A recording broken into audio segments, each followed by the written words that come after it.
All right, are we good? Are we live? I think we are. Hello all and welcome back to the Women's Football Chat Live. It is Women's League Cup final day as Chelsea take on Manchester United. The first piece of silverware is available today. We're not counting the FIFA Women's Champions Cup. That's not a real competition. We're here for the proper prize today, the League Cup final. Chelsea taking on Manchester United. Going to be a fascinating contest. And we're live half an hour early, so we can talk about a few different things heading into this one. But let's start, Harry, with their runs to the final. Let's begin with Manchester United. Actually, the first thing to say, neither of these sides played any group stage matches at this competition.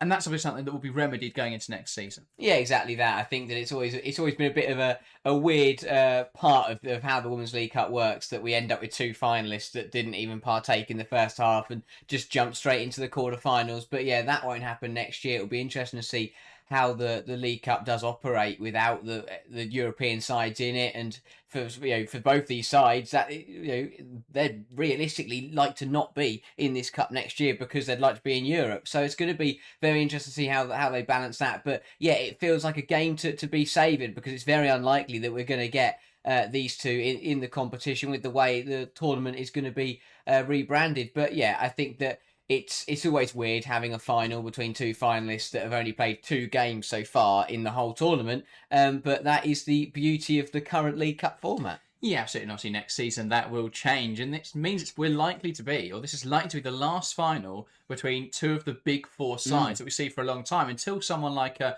London City or a Tottenham is in a position to qualify for the Champions League. We're only going to see one of the four in this competition. So for a team like Chelsea, who have been quite strong in this competition, I think it's going to, it's a big day, really. This could be the last League Cup they win in a while if they can get Europe this season. I mean, it's absolutely not a guarantee at this stage. But let's start by talking about routes to the final. As you say, incredibly short routes. But actually, I don't think either side had it particularly easy. Now, of course, Chelsea's quarter-final tie was relatively easy. That 9-1 win against Liverpool, I don't think that was reflective, really, though, of either side's quality. That was a very messy performance from Liverpool that day. Yeah, that really did not feel like a cup quarter-final. It was one of those last game before the winter break. Liverpool were really struggling. They were just trying to get through to the transfer window, but Chelsea turned up and turned them over. And I think that was a mix of a Chelsea side that were out with a vengeance after a couple of dodgy results, and a Liverpool side that were really depleted, and Chelsea took full advantage. And to be honest, it was probably one of Chelsea's best performances of the season, and Liverpool are unlucky to come up against Chelsea in that kind of fashion. But yeah, that was a ridiculous scoreline to win a last eight tie by. Yeah, that's an unfortunately low bar for Chelsea this season, best performance. But that was definitely the most ruthless. I think we saw Chelsea be a lot more similar to what we saw or what we expected sort of under Bompastor last season, particularly under Emma Hayes towards the end of her reign, where Chelsea did just beat teams quite consistently by quite considerable scorelines. But yeah, this was a very different game to what we saw a lot of the time this season for the Blues. Semi-final, though, was a lot closer to what we've come to expect this campaign. A nervy affair for which large parts of the game they weren't the stronger side, but they got through that game, and an important victory over City. Yeah, it was one of those where we sat there and it was Chelsea finding a way to win. They were second best on the day. Man City had more of the ball, had the better chances, created a lot more than Chelsea, but Chelsea found a way to win because that's what champions do. And that was one of those typical Chelsea performances where they weren't at 110%, but they found a way to reach to the final. Obviously, that was part of the saga where City then went on to redeem themselves a couple of weeks later. But yeah, that was a disappointing day for City, but for Chelsea, it was it set up another League Cup final. They've been brilliant in this tournament over the last few years, and yeah, I think that semi-final really spoke volumes of the Chelsea way, finding ways to win, finding ways to beat the best sides in the country. And yeah, they did a very good job of managing to hold on there and then nick a goal against a very, very good Man City side. Yeah, worth saying as well, is while we build up for this game, the WSL early kickoffs are still ongoing. Watching Man City here, how on earth they didn't find a goal there, but it hasn't been vintage from City in today's game. Aston Villa have given them a great game, still 0-0. We're into the last 3 minutes of additional time in that game. Let's take a look across the other side then of the tournament tree towards Manchester United's run to the final. Also entered into the quarter-final stage. they had a much tougher quarter-final matchup against Tottenham. Now, again, on paper, this was really difficult. The week before, they had drawn 3-3 after being 3-0 down, and they did go behind in this game, but they did well to battle back against a strong Tottenham team. Yeah, this was. I thought this was really good for United. Not, of course, the turnaround in that 3-3 game was incredibly strong as well. But I thought this game was a even better reflection of their quality because they had to dig in, and it's very different to come behind it from. It's to come from behind in knockout football than it is in a league game. But yeah, they did very well. They reacted strongly to going a goal down, and they turned that game around. And especially in a period where they were dropping points and they were losing games, especially on the European stage, I thought that was a really good performance from Manchester United. They did well to see off a very difficult Tottenham challenge. And yeah, to be honest, they had the most difficult quarter-final out of all four of the big sides. They had the most difficult game for me, and I thought they did incredibly well to come through what was a very tight game. Yeah, I think it was an incredibly cagey affair. The two sides between them only took 9 shots from United, 5 from Tottenham, so only 14 shots there combined. It was a very cagey game, and I think that close proximity, having just met and then playing again within a week, that was always going to make it a bit of a difficult game. But yeah, I think United did well to come through that, get into the semi-finals. In the semi-finals, they would meet Arsenal, and the same scoreline as Chelsea had against Man City, a 1-0 victory. For large parts of that match, I don't think United were great, to be honest. But what they did do very well, and they've done this very well whenever facing top sides this season, apart from when they played City, to be fair, but they limited Arsenal from taking shots on target. Arsenal in that game had 21 shots, only 3 on target, though. And it shows how United like to set up against these kind of sides where they're going to be very narrow and compact, and they're going to try and force you to shoot from areas where it's not very likely to go in or even hit the target. Yeah, I think it's one of those where we've all come accustomed to Mark Skinner's way of playing in the big games. And I think that this semi-final was the closest he's got to executing that game plan perfectly. As you say, they did really, really well to just shut Arsenal out, not allow them any high quality chances, and then they got a goal against the run of play, held on and won the game. And that's exactly what Mark Skinner has tried to do in every single big match this season, whether it's been in the league or whether it's been in the cup, and yeah, that was executed really well. Also, it was helped out by Olivia Smith red card, but overall, I thought that they did. United did very, very well to come through this one again. People look at it and say they weren't the better side, and to be honest, Arsenal probably should have been a lot more clinical than they were, but United did very, very well. They set up to be the underdogs. They played that football well, and yeah, they came through and knocked out an Arsenal side that, as we know, love the Women's League Cup. But I do think it exposes a fundamental weakness in how Skinner likes to set up in these kind of games. Because what worked really well in that game is that Arsenal are a very passive, very structured, possession-based team. And they had 65 touches in the opposition box and only took 3 shots on target. Yeah. That, quite frankly, is a terrible return. 21 shots, only 3 shots on target. Terrible return. Whereas when you think about the way that City play and you think about the way that Chelsea play, they do have a dimension to their game where they can move the ball a lot quicker. Now, we've seen Arsenal more recently start to move the ball a lot more quickly. Actually, their win against City was fantastic for that. But broadly speaking, they tend to be quite slow and really struggle against low blocks. But we know City and Chelsea have that ability to draw teams out in the press and create space. And I think the biggest reflection or the biggest understanding of how today's final is going to play out is actually the last game for both of these two sides, Chelsea versus Manchester United in that FA Cup semi-final.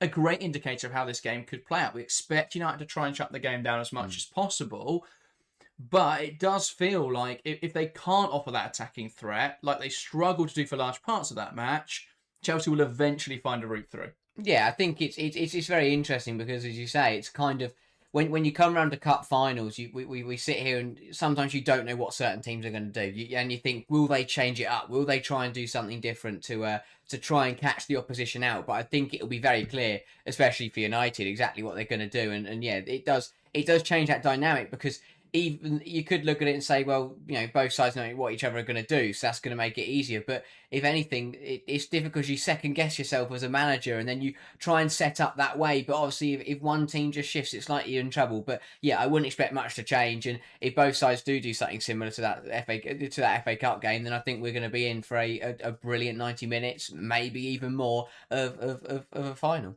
Absolutely. Well, let's get into the lineups then ahead of this game. 20 minutes till kick-off.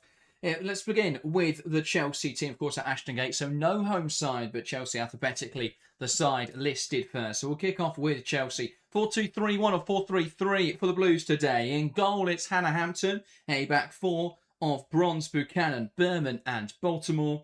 Then in the midfield, three, Cuthbert, Walsh and Sioka Nusken. Cuthbert taking the armband today. And a front line of Kyler Reid on the right, Thompson on the left, and James in that false nine position. So a handful of changes then from the side that played against Manchester United, namely changes in the backline. Obviously, Carpenter forced, as she is not in the country. She's away playing in the Asian Cup. And the other one then, Naomi Girma coming out the side and Buchanan coming in. Buchanan's first start in a very long time.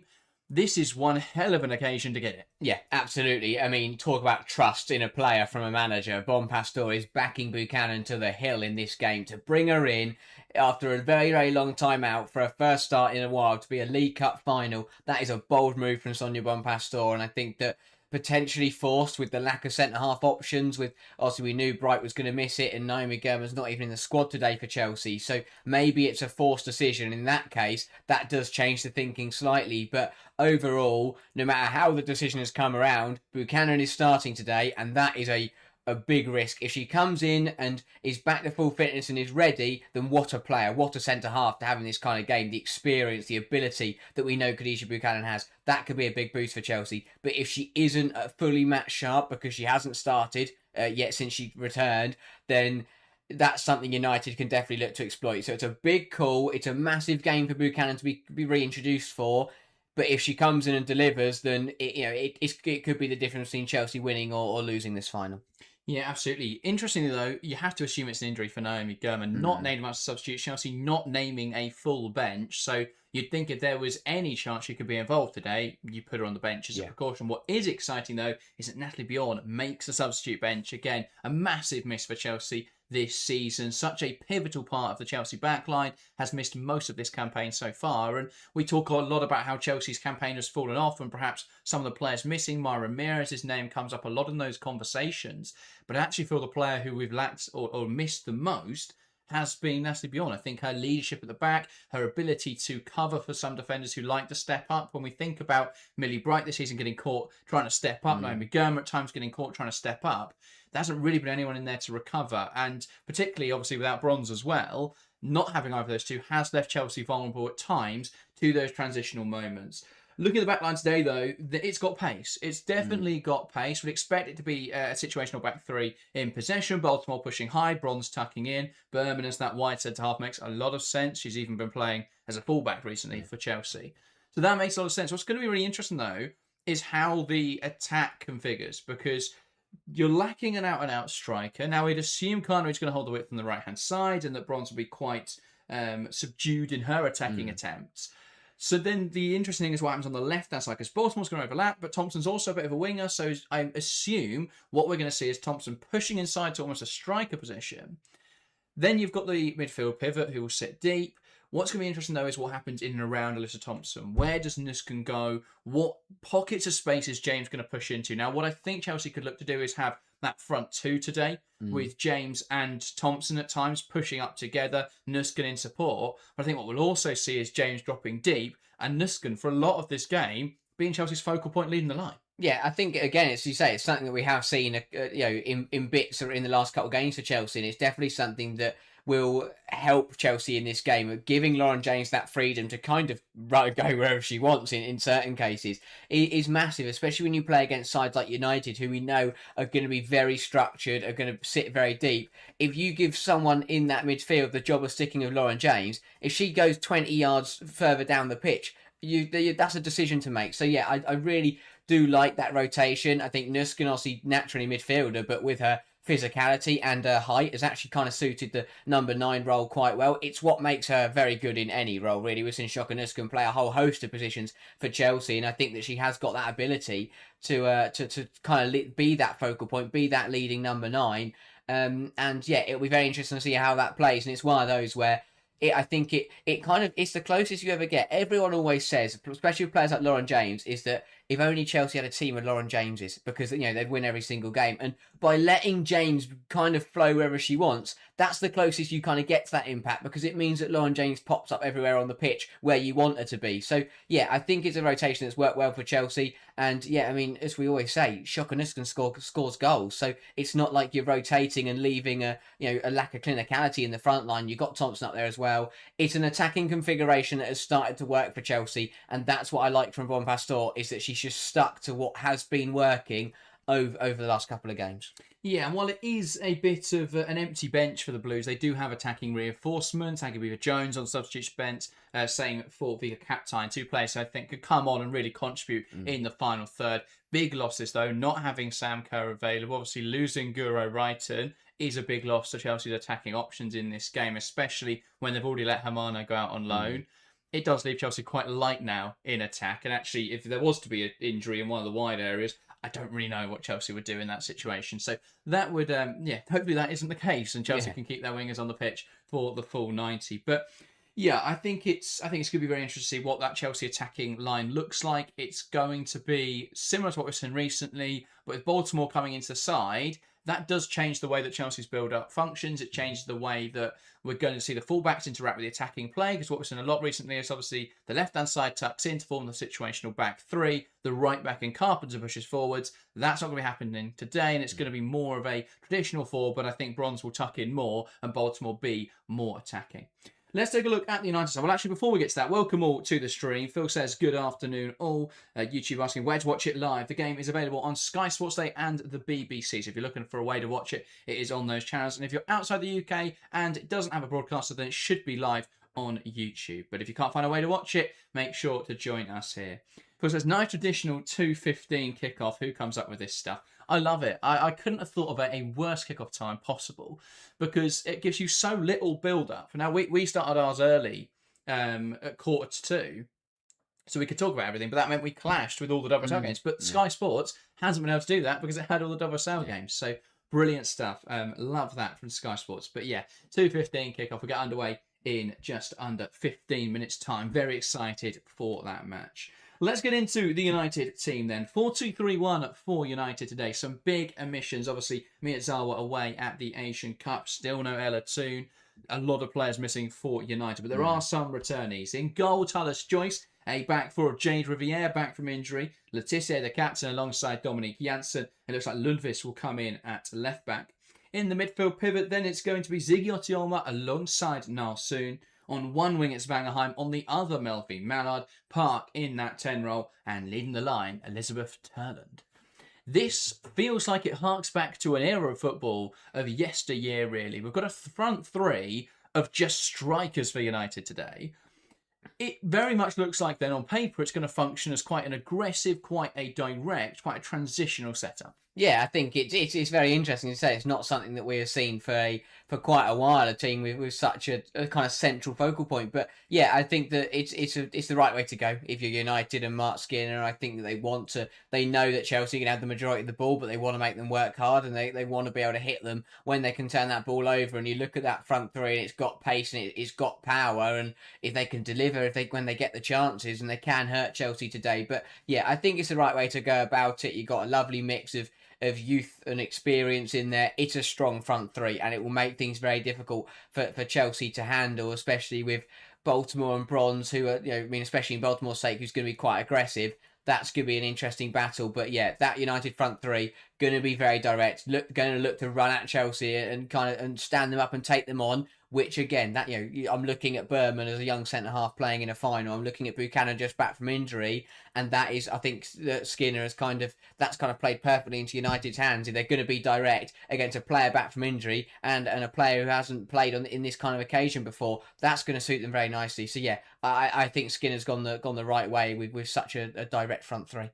Yeah, I have to agree. I think they're going to look to... We know they're going to look to be transitional. United always do against these kind of sides. That we know that United are going to be very narrow, very defensive in the early stages. If they can hit those three players behind, it gives them three different outlets, and that gives them options. So potentially that could work out quite well. Where I'm a little more intrigued to see how they function is in midfield. No Hinata Miyazawa, of course. I don't think it'd be understated just how much of a loss that is for United in terms of how they're going to progress the ball, in terms of their creativity higher up the pitch. That is a big loss for United today. Narsoon coming into midfield, is that an adequate replacement? Like, what is the trade-off there? Losing Miyazawa, bringing Narsoon in. I think that it really depends what version of Lisa Nalsoon turns up. If you get the Nalsoon that's been playing for the last couple of weeks at United, banging the goals and being quite creative and forward thinking, they could be on they could be on the money. But I mean, Miyazawa is just one of those players that make things tick, and we've seen it for United.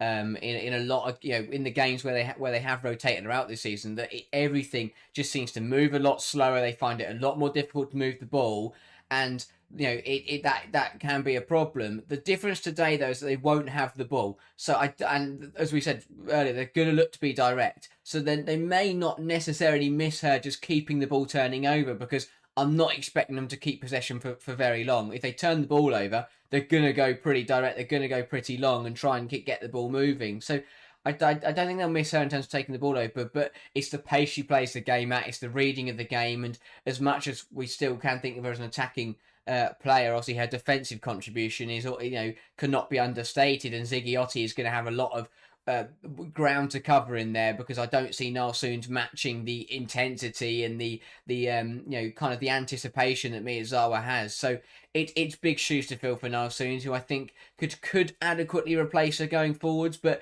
defensively, in terms of the ground she covers, in terms of the interceptions she makes, that is going to be the biggest miss for United. I was a little surprised. I thought what we'd see United do today is push Janssen into defensive midfield and play Militano, who started a lot recently. But yeah, choosing to put Narsoon in there, I think it leaves them a little bit frail, in my opinion, in midfield. And I think this midfield battle is going to be so important. And you're trying to... I think, yes, Chelsea's midfield hasn't functioned incredibly well this season, but there's still some world-class players in there. And you're trying to edge the midfield battle. Not only are you outnumbered, but I think you're then lacking a bit of steel in there. I think Ziggy almost fantastic, and I think it obviously brings a lot of that. She's a great tackler, a real determined player, and I think will bring physicality. But she can't do it alone. And when you're up against Nusken and Cuthbert and Walsh, I just worry that midfield battle swings now in Chelsea's favour. Without Miyazawa, it's always going to be difficult.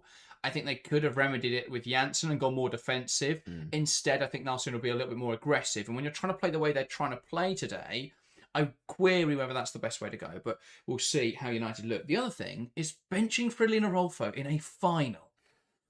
I mean, why?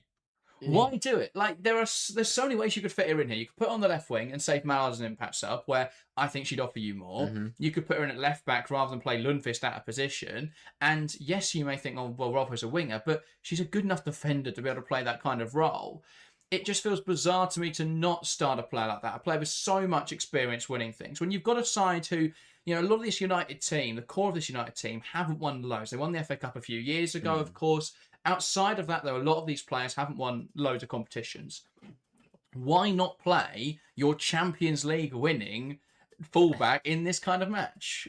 Is there any justification for that? Not really, to be honest. I think, as you say, it's the experience, it's the pedigree that can make a difference in these kind of games. But even in terms of the role, you look at the way United want to play today, and she gives you height, she gives you presence, she can be direct on that left-hand side. Yeah, for me, it's a really bizarre omission. It's the one player that it's the one change that I would make in this United side would be to put Rolf on that left-hand side, because even, although, of course, she's got an abundance of ability and quality, I think, as you say, the experience, the aggression, everything like that can make the difference in these kind of matches. And yeah, I think that it could be a big miss for United, because she doesn't have that same impact off the bench. Experience doesn't matter too much if you're coming. She's had some good performances this season coming off the bench, to be fair, but I feel in a final it's different. You need someone who's been here and done it before, and I feel that Fridolina Rolfo absolutely is that. So yeah, I see merit to the argument that she's had some great impact bench performances because her quality is so high. Bringing her in when players are tired is always going to have a huge impact, but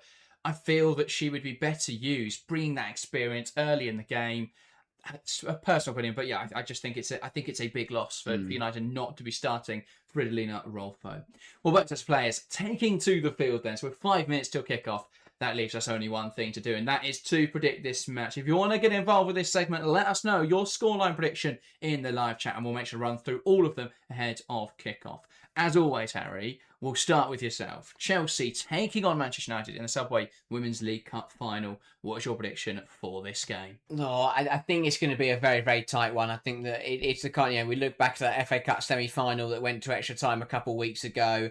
I am going to say Chelsea to win it. I'm going to say Chelsea to edge it 1-0. I think it'll be a very, very close game. United to defend valiantly. Talis Joyce will be called into action. I think Hannah Hampton as well, with United on the counter, will be busy in the Chelsea net. But I will say Chelsea to just win the game 1-0. When it comes down to that quality, when it comes down to that clinicality and the players that can make the difference in these kind of games, I just think Chelsea have got more big game players. And I think it will be Lauren James to get that decisive goal, because I'm expecting a very even game, but Lauren James is just that difference maker. The ball falls to her 15, 20 yards out. She's got the ability to find the top corner, got the ability to beat Talis Joyce from almost anywhere. So yeah, I will say Chelsea to win it 1-0.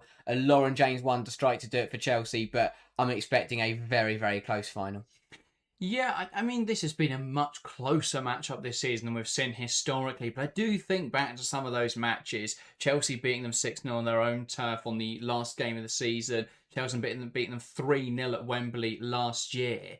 In those big games, Chelsea do tend to turn up. Now, of course, it's not exactly the same Chelsea team, and without a lot of those leaders, your likes of Wrighton, your likes of Kerr, Millie Bright, without a lot of those players, it's going to be quite different today. But I do think the Chelsea squad has the quality to get this over the line. I'm going to say Chelsea 3, United 0. I think it will be a comprehensive victory. I think it's the kind of game where Chelsea will be massively up for it. And if they can get that edge and United have that similar thing where we've seen some of these big matches where you'd think, oh, United are really up for this. This is their big moment. It just doesn't quite come together for them.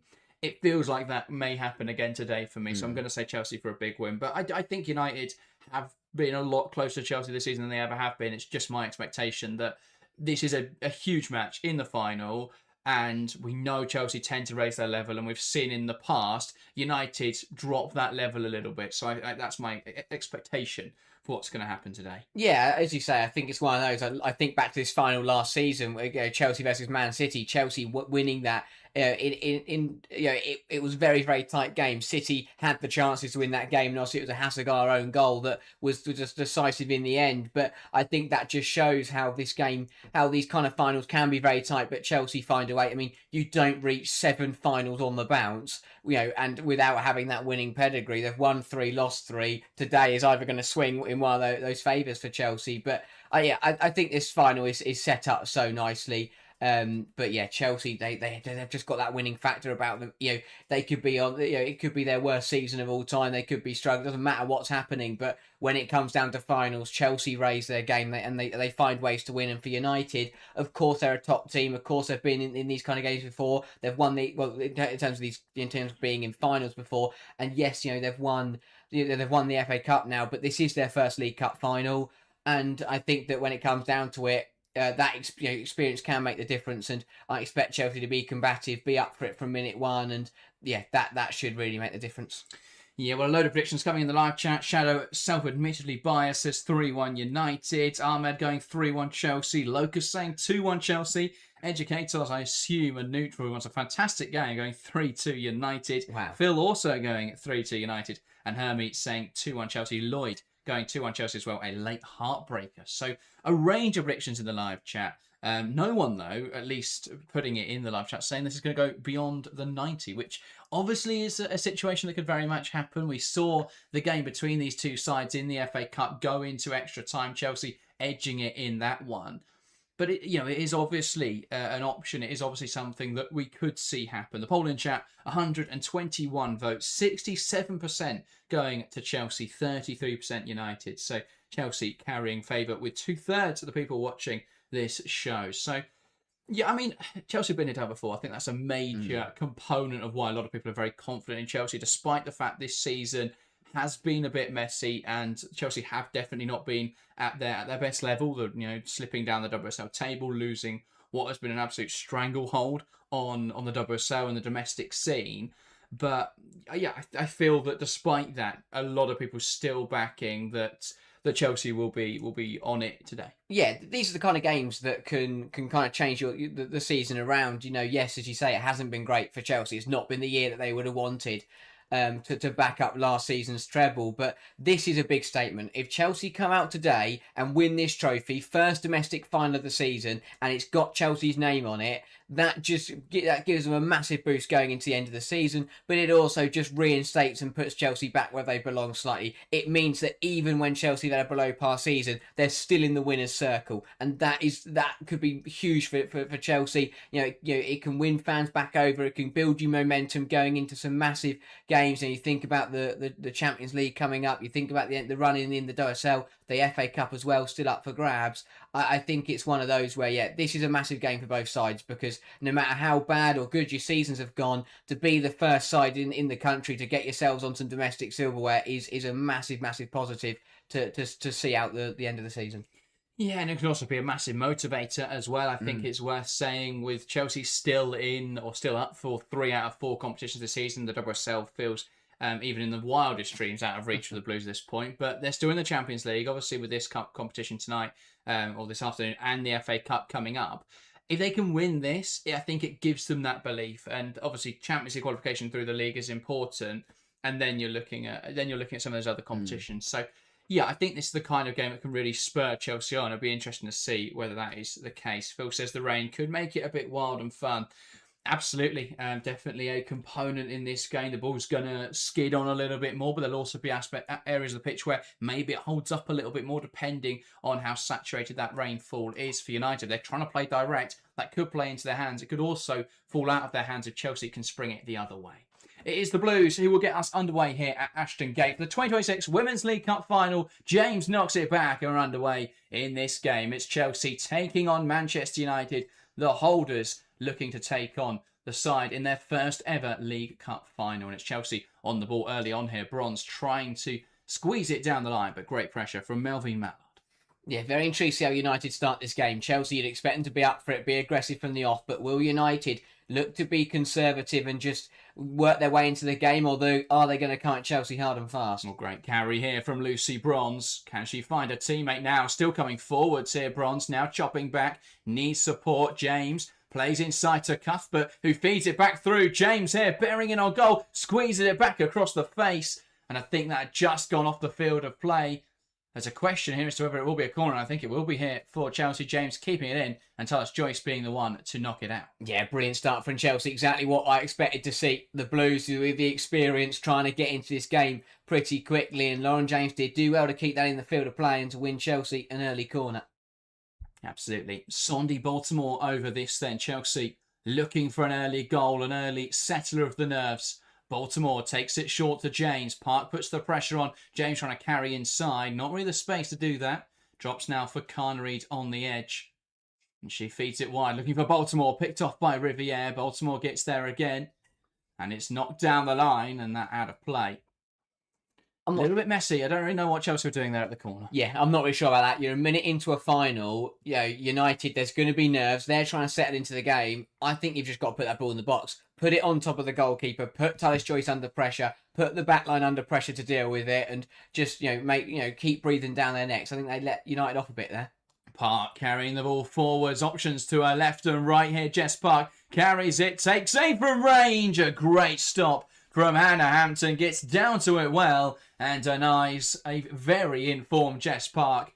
Great stop from Hampton. Chelsea 2 open there. Yeah, Chelsea just getting caught out from the United throw-in, not reacting, and it allowed United to drive away, and Hannah Hampton called into action early, does well to deal with the ball skidding on and puts it out for a corner. No, it was Turland, looked remarkably similar, and Turland carrying that through the central area. Decent strike, had venom behind it, but Hampton able to get down to it well. Corner then, United won't do anything silly here. Straight in the box from Ziggiotti. Headed away well by Bronze. Kept alive on the edge. Nalsoon. Ziggiotti. Back now to Lisa Nalsoon. Trying to put it back in the area. Walsh gets her head to it. Dominic Janssen tries to keep it alive. But Berman on hand to head away. That ball across the box. And Carnareed now picking up possession. Does well there to win it off Janssen. Inside to Nusken, who shimmies her way through. Here's Cuthbert. Can she find her teammate? Out to the left-hand side. Carnareed again. Could she come inside? James overlaps her now. Tries to put the ball into the box. It's cleared away. And has that gone for a corner? Well, it looked like it had. And I think eventually the assistant referee coming to the right decision. Yeah, just deflecting up off Letitia there. And Talis Joyce, despite her best efforts, couldn't keep the ball in. But a very fast start in this cup final. Both sides looking to be pretty positive from the off. And 3 corners inside 3 minutes. Chelsea second then. Surely this one is just going to be put into the United penalty area. I can't see Chelsea messing around with this one. Just got to put United under pressure and try and head home an early goal. Absolutely. Erin Cuthbert then. Delivering in towards the front post. Bouncing through the bodies and no one in either colour there making contact with it. And Chelsea trying to keep this alive. Berman to Carnereid. Lifts it in the box. Buchanan gets up to it. Janssen on hand though to steer it away. Lundqvist trying to play out towards the left-hand side. Here's Mallard, who tries to go a little longer with it. Bronze, though, winning it well. And it drops in midfield. Here's James. Nonchalant way to win the ball back there from Lauren James. Rolling into possession. Exchanging with Baltimore and back to Sandy Baltimore, who returns it to Lauren James. James now trying to penetrate. Forced backwards, though. Berman. James again. Tries to drop the shoulder. Nothing available, so switch to the play again. Here's Buchanan. And as Phil says, a nice end-to-end start. Absolutely. Quite the frantic beginning of this game. Buchanan had an option down the line there. Pauses in possession and just allows Chelsea to take their shape. Bounces it off Cuthbert. And now back into Erin Cuthbert. The space is not quite opening up for the Blues in the attacking third. Cuthbert, Walsh, Cuthbert, returning it to Khadisha Buchanan, who had options to the left-hand side, instead goes to the right, and here's Cuthbert. Carrying it down the line. Again, though, Chelsea not quite finding that forward pass, and it's all the way back with Hannah Hampton now. This is a lot more what I expected to see from this cup final. Chelsea on the ball, but can't quite find the ways through this United block at the moment. But they've got to find a way through. Buchanan into Erin Cuthbert. Great control in there from the Scot. Now with Bronze. Inside to Cuthbert, back down the line. Bronze tries to get there. Strong but fair challenge from Hannah Lundqvist. Chelsea progressing. And a throw-in high up the pitch. Yeah, exactly what Chelsea need to do in this game. Just be patient with it. There's no need to play the risky passes, to play a difficult ball, especially 5 minutes into this final. They're just taking their time. They got the ball down, and they eventually found a way through. Carnereid, that's poked out again by Hannah Lundqvist. Another throw-in to follow. Will Chelsea be a little more inventive with this one then? Bronze. Surveying her options. It's Cuthbert who drops into a position to receive. Tries to carry it forwards. Nalsund here in the physical battle. Poking it out and another Chelsea throw. Really good for Nalsund. Getting involved. Being combative with Erin Cuthbert. And that'll be a good battle to watch today. But United have done well to be aggressive. To be assertive with Chelsea. Lundqvist as well on that left-hand side. Making the intersections and getting more, most importantly, getting them right. Bronze trying to create space to the cross, gets around Zigiotti, drills it in there. It falls to Cuthbert now, who can't quite squeeze away the space for the shot. And Bangerheim, good hold up, pulling back Khadisha Buchanan, who goes to the ground there, and the referee surprisingly not interested in those claims. Looked fairly blatant, but there we go. Baltimore on the left-hand side. Chelsea have possession anyway now. Thompson to Nuskin, tries to return it to Thompson, doesn't quite come off. Park now, forced inside by Sandy Baltimore. Zigiotti switching the play. Mallard now looks to knock it in behind. Buchanan is brilliant there. Deals with Turland. And Turland committing a foul on the centre half for good measure. Brilliant stuff done though from Buchanan there. Read the play, intercepted the ball and drew the foul, all for good measure. Yeah, really good from Khadisha Buchanan. Looked like for all the world she'd get caught out, but that is a phenomenal interception to get there before Turland. Does really well, and that is exactly what Chelsea needed her back for this game. That experience, that ability that she has, returned from injury, and yeah, looks as good as she's ever been. Absolutely. Buchanan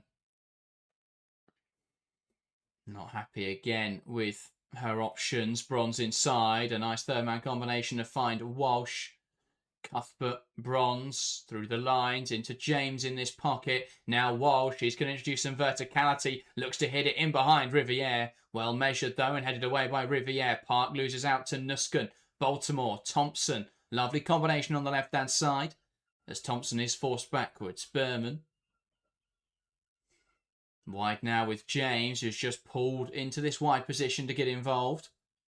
Nice footwork from James. A give and go with Thompson. And James is coming forwards now, breaking into the box. Letitia across well and blocks the oncoming shot. Chelsea with a third corner in the first 8 minutes. Yeah, again, good football from Chelsea. It's exactly what Lauren James can do when she gets on the football. Chelsea just moving it around, being patient. Lauren James gets involved and suddenly a couple passes later and she's running in towards the penalty area. Exactly the kind of difference that she can make. But Chelsea, again, playing well. Cuthbert puts it in there. Header away, though. And Riviere trying now to hook it clear. Bronze comes across and is assertive.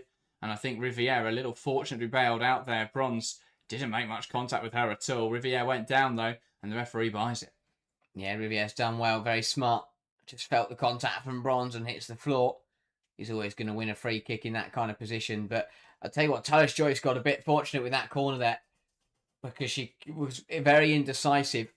She came for it and then decided against it. Luckily for her, though, it was her teammate who managed to get on the end of the ball. Yeah, and it's been a game where Chelsea have had all the ball so far, but it's United who've had the best shot, like effort from Elizabeth Turland. That shot from Lauren James on 8 minutes, the only shot of the game so far for Chelsea. Bronze trying to hit it in behind, just by 86% of the ball in the opening 10 minutes. Wow. Ziggiotti. I mean, that is Asian Cup levels of dominance. Yeah. Dominique Janssen. Now Letitia across to the left-hand side. And Lundqvist letting it go across her body. Nice 1-2 with Mallard. And now shuffling that pass forward into Park. That's brilliant from Berman. Steps up confidently and wins back possession. Walsh. Back to Buchanan. And all the way back now to Hannah Hampton, who's going to drill it out to the left-hand side. And that picking up too much pace on this slightly wet surface and skidding out of play. Yeah, just tried to raise the tempo a bit there, Hampton, and got it slightly wrong. Look to play quickly, which I don't necessarily mind, but if you're going to play quickly, you've got to make sure that you get it right. Yeah, absolutely. I think it's one of those as well where I don't mind trying that. You're testing the limits really of the surface, and that's a bit messy from Berman. Shot from Turland, though that is a very poor effort from the United striker. Yeah, again, it's another throw that has just completely caught Chelsea out. Riviere goes long and Berman does well to recover because she initially misjudged the flight of the ball, but did well to get back in, made the tackle on Vangerheim, and it fell to Turland, whose effort was, well, wayward. Absolutely. Buchanan lifting it forwards. Nuskum gets up and wins the header, and that nod-on's great, but no one making the run in beyond. And now United back with Fallon Tullis-Joyce, and I think they're trying to invite the pressure a little bit here. Try and give them some space to attack into. Tullis-Joyce is going to go long with it. Now Bronze up to head it away. Carnery now. Back to Lucy Bronze. Looking down the line for Joanna Ritten-Carnery. Ran out of play by Hannah Lundqvist. Another throw in then for Chelsea on the far side.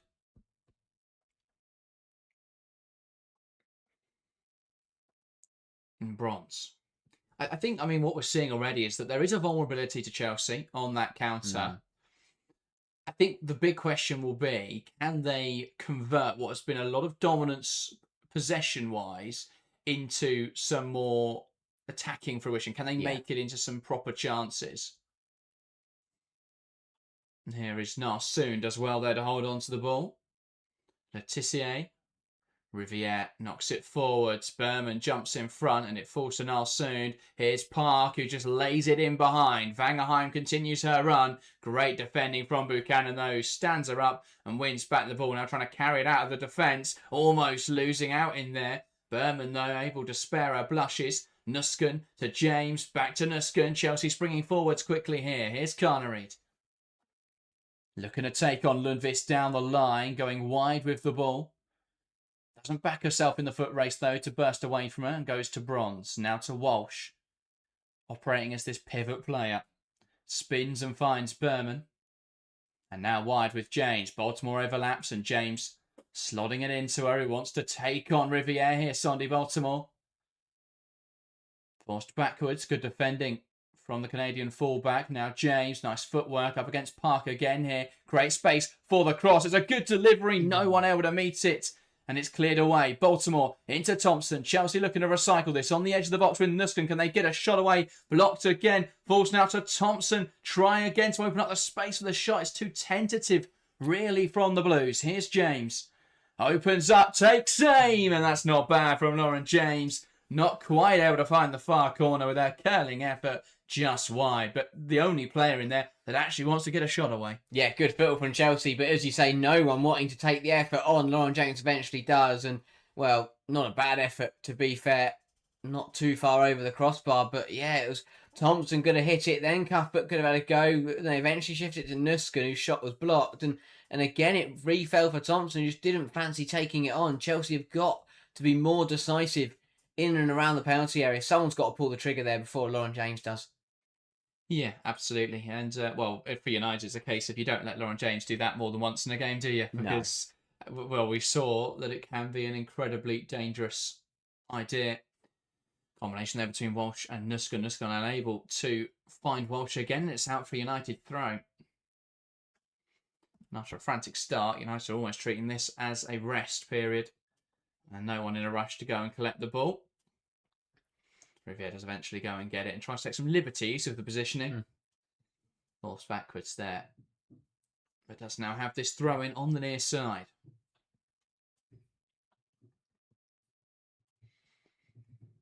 Ball going down the line. Baltimore putting it up in the air. Thompson heading it back down to Sandy Baltimore, who knocks it into Vangerheim and wins a throw-in. Yeah, I think the first 15 minutes has basically been exactly what we expected. Chelsea with a lot of the ball, but not quite creating the chances they'd want to. And United not really doing too much, but that threat of the counter is looming. And they've already had a couple of goes on goal.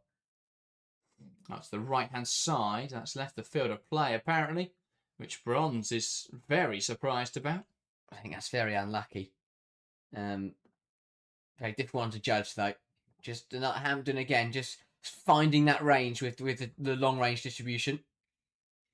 Indeed, well, that throw-in doesn't come to anything there. Mallard taking it off the field. So a Chelsea throw-in then in almost the same position.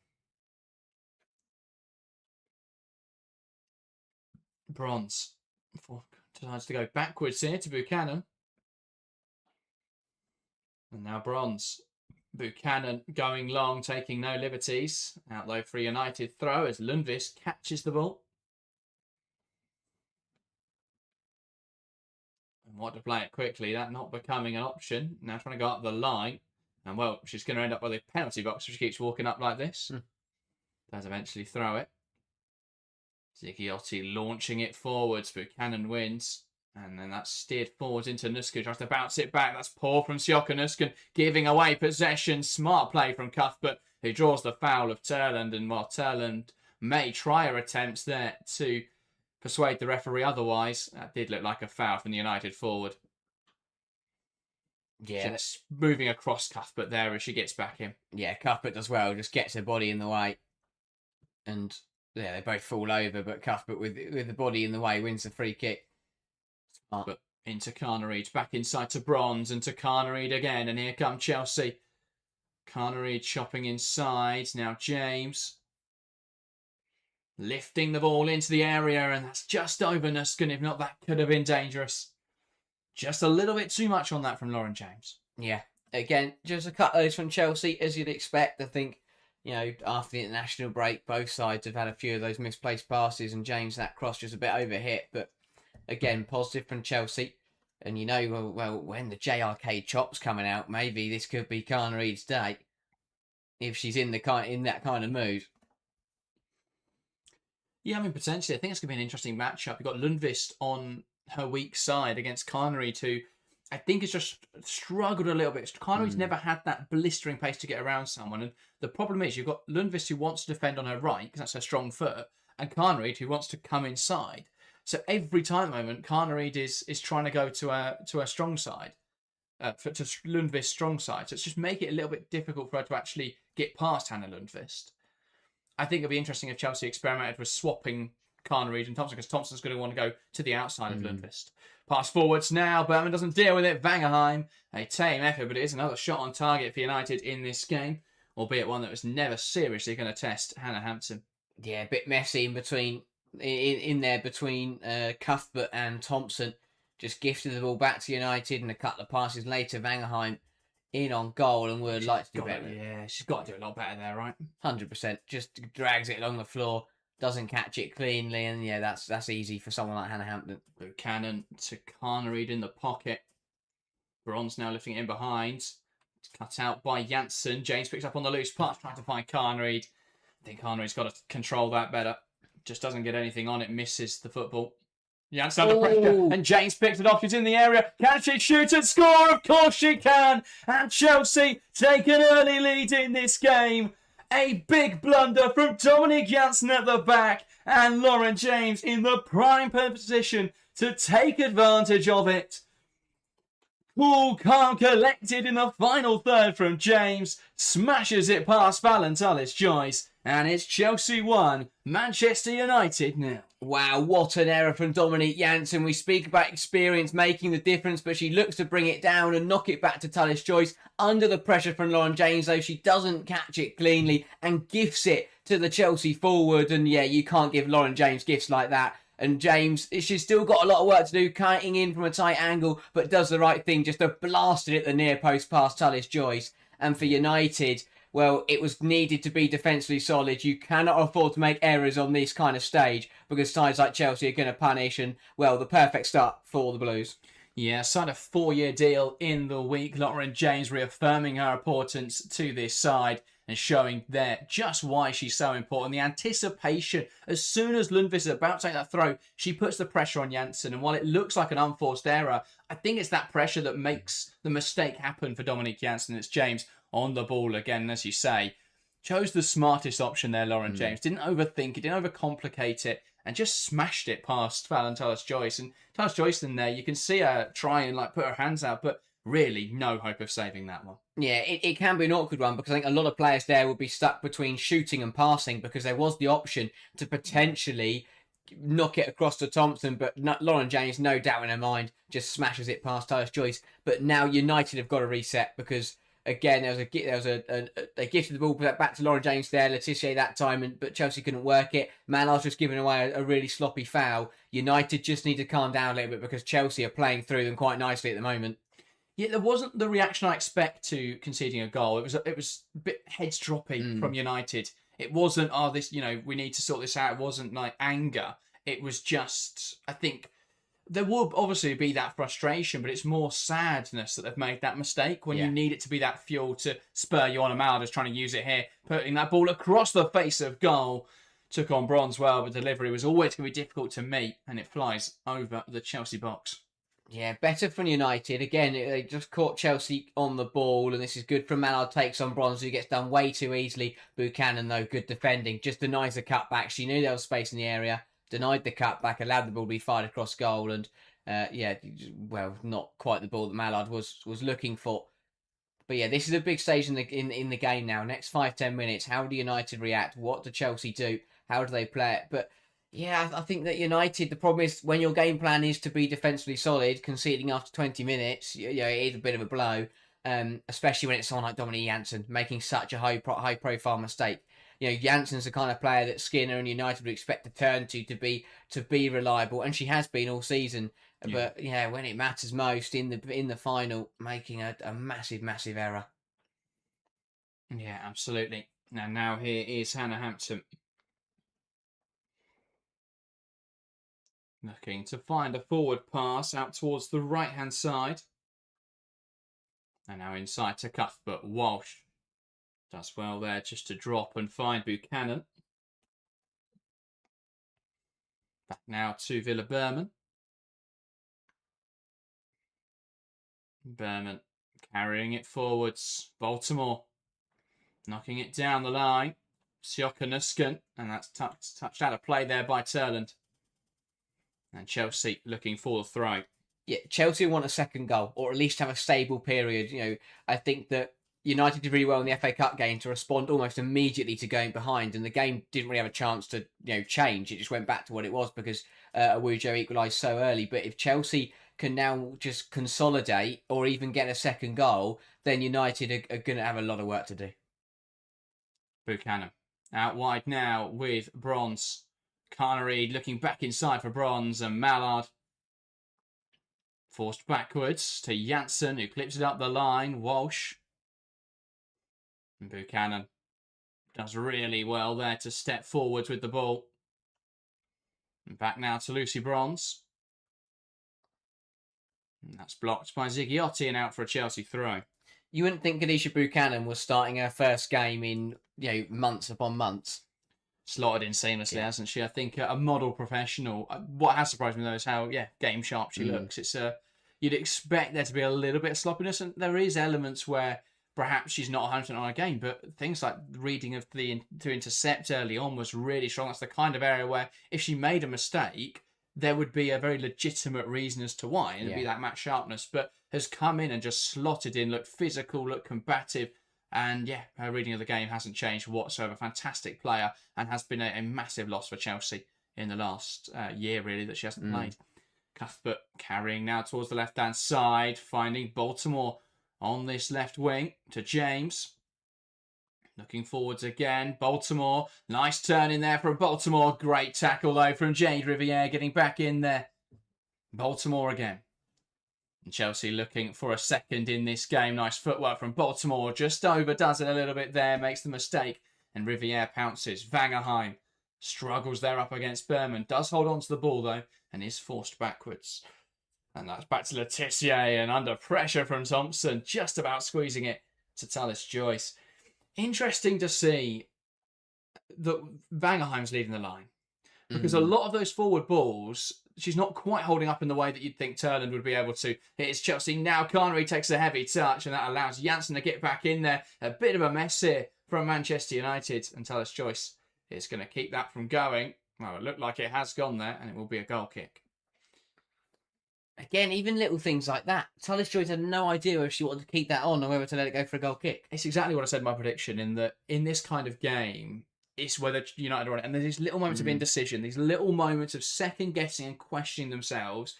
And I think it's fear, it's panic. You're playing up against a behemoth of Chelsea, and I know this season hasn't been Chelsea's strongest, but in terms of mentality and in these big matches, Chelsea absolutely have it domestically.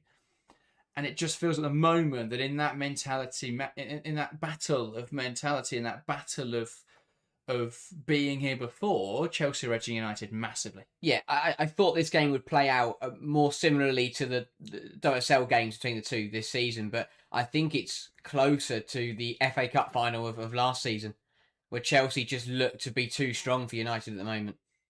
Now, that can change, of course, as United looking to come forwards here. Park takes aim from range, and that's a tame effort in the end.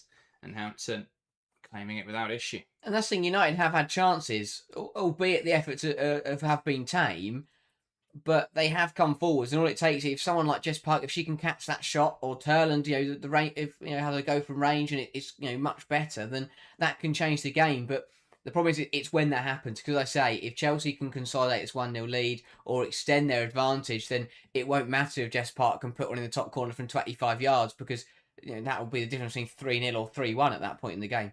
United will want to react as soon as possible. Riviere carries inside. Thompson just catching her there, and a free kick here for United. Smart stuff from Riviere. Didn't really have an option on there. Just drove inside, knowing that it was either going to be a foul or she was going to be able to burst away with possession. And Thompson choosing the smart option, not too much in it, but does enough there to put Riviere off. And Riviere just feeling the contact, is able to buy the foul quite well. Ball in behind, Park up against Baltimore. Brilliant from Sandy. Baltimore just muscles her off the ball there.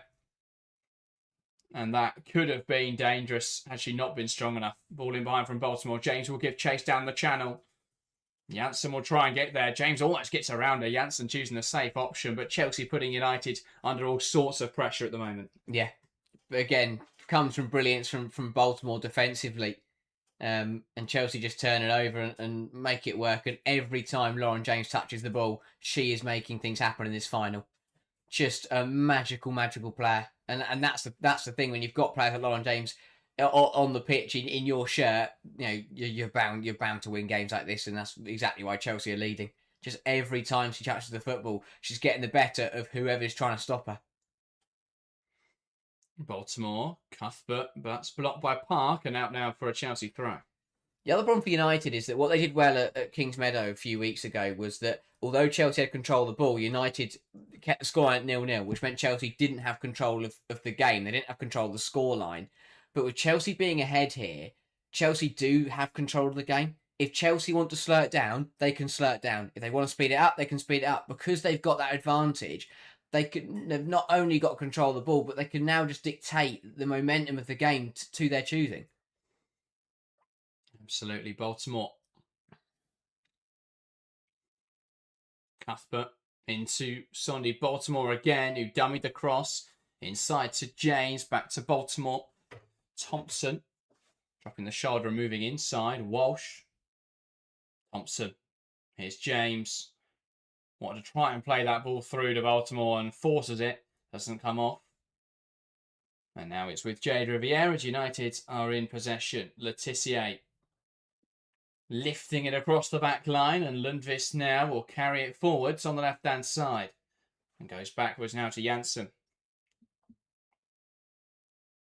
Ziggiotti in the base of midfield, out towards the right-hand side. Riviere with a positive touch. And now Park. Going backwards again to Janssen. Lundqvist. Mallard trying to go through the lines there. It's picked off by Kira Walsh, who's just a little too hesitant in her decision-making there, and United win the ball back. And that was emulating a lot of what we've seen from United, really, that from Kira Walsh. United have been very hesitant in this game, very indecisive, very conservative in how they're trying to play, whereas Chelsea have been bolder, have been braver, and have created the more clear-cut opportunities. Ziggiotti slipping it in. That's fantastic from Berman to pounce across and intercept. Nusken takes too long on the ball there and gets caught out. And that's two mistakes now from Chelsea midfield, and they jump up at the same time. They're turning Texane from range and just wide. But Nusken and Walsh have got to get on it, because that's two mistakes from them there in quick succession that almost caught Chelsea out. Yeah, you can't afford to make those mistakes when the other two have committed forwards, especially in the case of Walsh. Walsh initially, you make the mistake, and Nusken and Cuthbert both got caught high. And yeah, just turns over, and Turlin not far away once again. But it's another effort from range for United, and that'll be the concern, is that, yes, they're getting chances, but it's going to take quite something to beat Hannah Hampton from 20, 25 yards out. Well, the two sides are level on shots, and United had more shots on target than Chelsea, but Chelsea have had the better chances. Yeah. They just haven't been able to either put them on target or find that final ball. United are taking a lot of shots from range, and they've not really tested Hampton once yet. I mean, there's been saves, but none of them were really difficult for the Chelsea goalkeeper.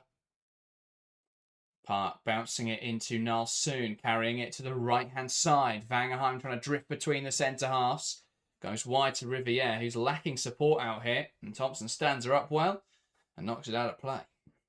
Very good defending from Vanessa Thompson, who was covering for Baltimore, who'd pushed up. But better spell this from United last couple of minutes. Just starting to get a foot on the ball and trying to make things happen. Riviere with a throw in then on this near side.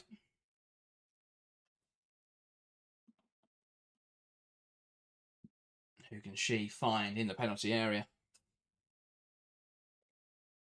Looks like it's going to be a longer throw.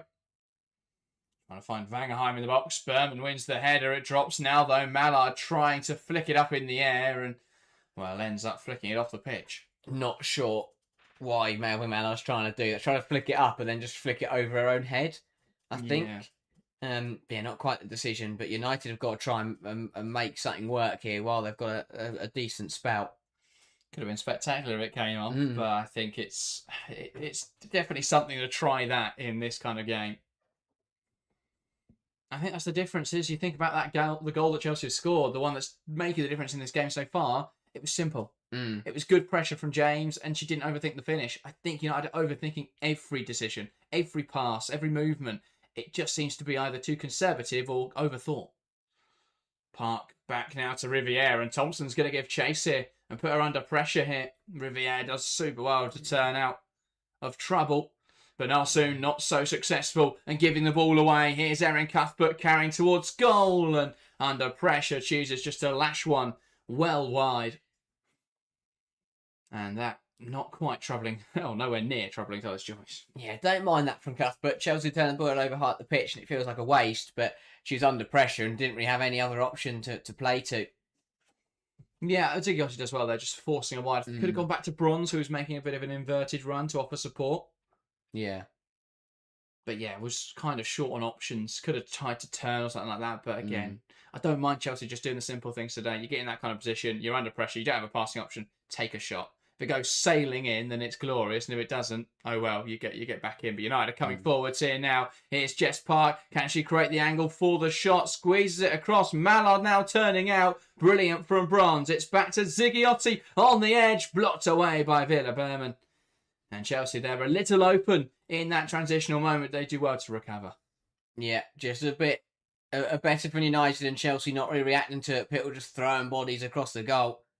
Turner now carrying it goalwards. And that's a big stop from Hannah Hampton, it looks. Ooh. And has that been given as a corner or a goal kick? Either way, Skinner's not happy about something.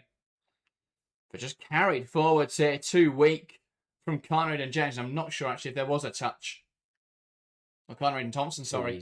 So easy. Neither of them make an attempt really to stop her, and it is off the crossbar rather than the glove of Hampton.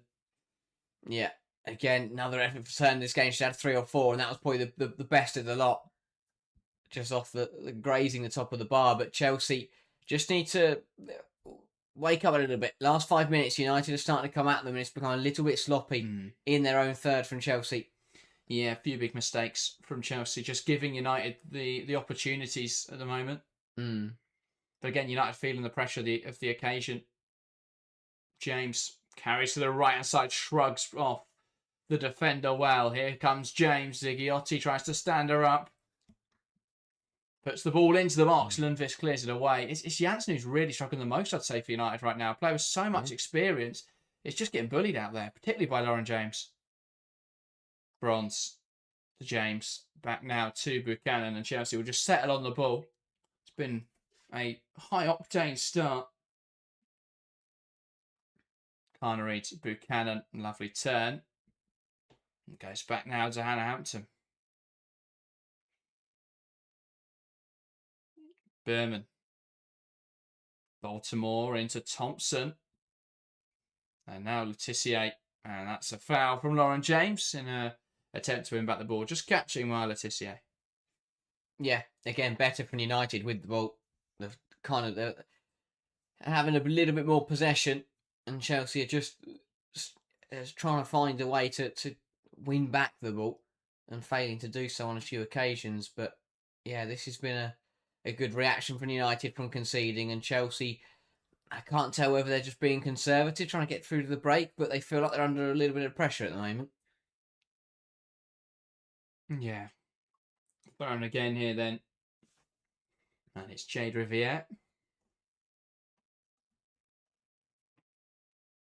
Who can she find in the area? Riviere launching it in, headed away well by Walsh, and it'll drop on the edge of the box, and Cuthbert on hand to pick it up, and they'll look to carry it forwards here. Bronze to her right, options emerging to her left, out towards the right hand side. Bronze knocks it down the line, and Carnery now with space to carry into. Up against Dominique Janssen. Can she be brave here, Carnery, and take her on? Chops back inside, cutting it back towards Lauren James. It's cleared only as far as Cuthbert, who lashes wide. Got to hit the target there, Erin Cuthbert. United too open. Don't fully deal with that ball. And it just sets up well for Cuthbert, who really lashes at the shot. Yeah, really good breakaway from Chelsea. Cuthbert, that's what Carnery with the chop. And again, it worked well. May have been handball off the arm of Lauren James if it had found the back of the net. But yeah, Cuthbert couldn't quite find the strike. Yeah, it probably would have been. if ruled out, even if Cuthbert had found the back of the net. But yeah, just blasting it wide. Another good chance for Chelsea. Yeah, and I mean, James not leaving anything up to the imagination there about how she felt. Quite a bit of discomfort after that one. Mallard carrying it forwards. Good work from Bronze. Up down the line by Buchanan. And now it's with Cuthbert. Give and go with Carneries. Carries inside. And now to Villa Berman, who plays it down the line. That's overhit from Berman. Can't quite find Baltimore. Was trying to hit it in behind Baltimore to go something to run onto. Just putting too much on it. Yeah. I'm surprised that with such a such a wide pitch that Chelsea are just overhitting these efforts. Perhaps putting more on it than they think they need. But yeah, it's they've done well with the ball, Chelsea. Just a couple of overhit passes, especially in the last few minutes. Yeah, the next goal is absolutely massive here. If Chelsea go two goals ahead, then United, that's a lot. That's a lot to do to come back against Chelsea 2-0 up in a cup final. For United though, they can level up. They're playing well at the moment. Mallard. Back inside now to Park. Mallard. And just running that wide. Zato says, look at how Chelsea attack versus how United attack. Chelsea's spread wide, but United stay compressed. Well, I guess that's what you trade when you play three strikers in the same team, is that you're going to end up with a bit of an imbalanced setup. And Riviere is good at holding the width, but then you don't really have anyone who comes and plays in the half space, so she doesn't have much support. And Lundqvist has been quite conservative in her approach so far, quite deep in the field. So yeah, there's not really much width for United. United's first sustained possession spell, really, of the match. They just try and find a way through the Chelsea out of possession system, and Lundqvist there kicking it into Carneries, who pressed well. Antonio says Lisa Narsuna liability in midfield. I always wondered why you'd go for that decision. Ball in behind. Thompson's in here. Great ball from Nusken. Thompson bearing it on goal. Has to score. What a tackle. What a tackle from Maya Letitia. Has no right to get back in there, but absolutely bails out Manchester United. It's messy in midfield. It drops for Nusken. And she plays a fantastic ball through. Thompson, just a little bit of indecision in there. And it gives Letitia the ability to get back in. Fantastic tackle. Should be 2-0 Chelsea. Wow, what a chance for Thompson, as you say. Has to be more direct, has to be more decisive, but take nothing away from Letitia. That is a world-class tackle. And it keeps United in this final. That's a massive moment. What a tackle from Letitia. Yeah, poor pass back that from Carneries, and Park picks up on the ball. Lundqvist, Ziggiotti, and James taking a slide on the turf. Letitia. Now to Ziggiotti, back towards Janssen, and James puts her under pressure. It's Tuller's choice now. Her pass out to Letitia puts her under a bit of pressure here from Nusken. And again, the referee buying the foul. Nusken, with one hand on the back, has apparently sent Letitia flying there. Very smart defending from Letitia. Just jumps across her and throws herself down. Wins the free kick. Does well to just relieve the pressure. But yeah, United really feeling it. They will want to get into the half. Still in the final at the very least. Yeah. But I mean, that chance there for Thompson's exactly why I said Beaver Jones should have started this game in my preview. And a few people question that, considering Thompson's form's been really good. But I think Beaver Jones scores that. You know, has that. I know she hasn't been in great form, but she's got a natural striker's instinct. I think she just slots that away. Bronze does really well there to carry it forwards. Inside now for Cuthbert. You know, we haven't seen... That's lucky, really lucky from Walsh. Turland pounced on it, and Walsh wasn't alert, but gets away with it. Yeah, weird game for Kira Walsh, who I feel like we haven't really seen, but when we have, has kind of getting away with it, but that's what she does. If you're not talking about Kira Walsh in a game of football, that means your side are probably doing quite well. Kira Walsh having a good game. Yeah, exactly. So the fact that just has been nearly caught in possession a couple of times now. Needs to be careful, very careful, that it doesn't cost Chelsea at some point. Indeed. Throw in here on the near side. Riviere surveying her options. Looks to go down the line. That's going to go over the head of Baltimore and over the head of Berman as well as it bounces awkwardly. Mallard now carrying it forwards. Buchanan narrows the angle. Baltimore back in support. Mallard forced backwards now, lifting it in there, and Berman heading away without issue. Cuthbert just gets caught on the ball in there. And Chelsea trying to get it out. That midfield for Chelsea has been such a letdown today. I think all three of them are really struggling. It's not what I expect to say about that midfield three. It's the part of that Chelsea team where you go, or maybe that should function well every game, but they've all just been messy, just really messy in there. Silly mistakes, overplaying it at times, but indecisive at times. It's where United are getting their chance at the moment. It's winning the ball in midfield. Yeah. Berman slotting it through the lines. James felled by Letitia, deemed a fair challenge. Pass forward cut out by Walsh though. Now Baltimore. Nuskin. Nice onto the ball. Great challenge there from Nalsoon. Jumping across. United starting to become a bit more combative in this midfield battle. Yeah, I think they'll sense the opportunity. The fact they are turning the ball over so frequently off the Chelsea midfield three. They've just got to keep plugging away at that and hope that when they do nick the ball on one of these occasions, that it is going to pay off and they are going to get the leveller from it.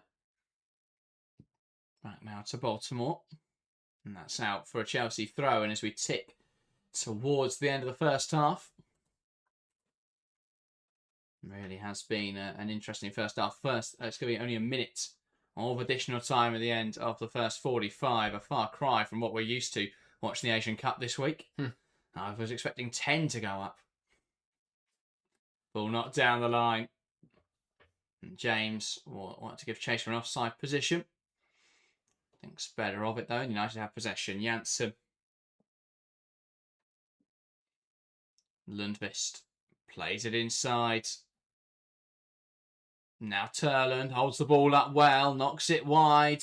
Vangerheim. Can United find something before the end of the half? Mallard gearing up for the shot. Tries to cut it back. Baltimore does well just to stand her up. Trying to force Mallard off the pitch. Ball into the box. A chance! And Ellen Vangerheim has to put that one away for United. A great opportunity. The ball is just not dealt with. Baltimore just can't quite take it off Melvin Mallard. Does well to stand her up, but never quite wins it back. And Mallard squeezes the ball into the box. No one reacts quicker than Vangerheim, who just pokes it past the post. Best chance of the game for either side. Vangerheim has to score. Maybe the pressure from behind is enough, but Vangerheim has to find the bottom corner there. Has to. Yeah, absolutely. No excuses on that one. And Chelsea perhaps a little fortunate after that moment there, going to the break with the lead. It's Chelsea 1, Manchester United 0. And while James wants to have a conversation with the referee there at the end of the half, presumably about that incident right at the end of the first half where she was fouled. It wasn't given. It wasn't a massive one though. But at the half, it's Chelsea 1, Manchester United 0. James's goal in the 20th minute, the difference maker so far. Yeah, probably without the error from Dominic Janssen, it would be 0-0. I thought that Chelsea, for the most part, obviously were the ones on the ball and enjoying it, but that last 15 minutes was really strong from Manchester United, and errors started to creep into Chelsea's game. And yeah, I think that is going to be something that the Blues have got to watch out for, because I think that there's an argument for United to be level towards the end of that half, especially that Vangerheim chance. But yeah, overall, Chelsea ahead. Experience has made a difference. Clinicality has made a difference. United will be very frustrated because they will feel like that they should have not only not conceded, but also found the back of the net themselves. So yeah, a frustrating half for Manchester United, who did well to grow into the game. For Chelsea, really good start, very positive, got the goal, but have kind of been second best since that went in, really. I think Chelsea have looked quite open, which is quite worrying. I think a lot of it's that midfield three. The back four seem to just be constantly under threat.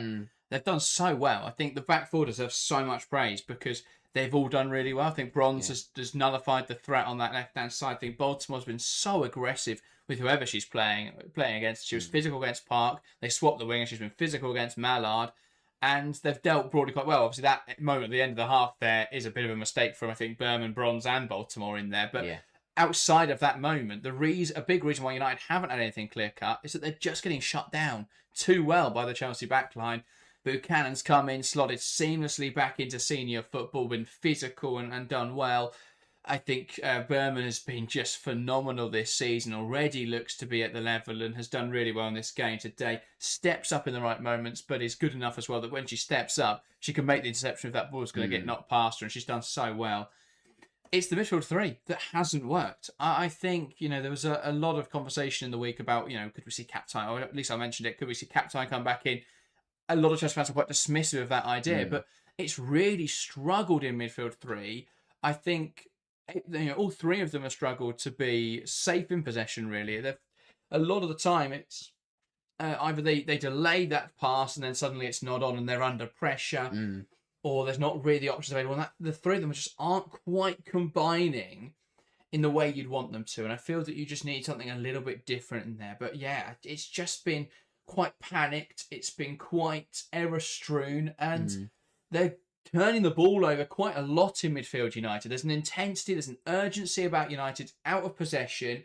I think with the way that midfield functions as well today, where you've got Turner playing in that midfield role as that sort of attacking midfielder, and often it's looking more like a 4-4-2. And you'd think they get outnumbered, but Turner's dropping in to contribute.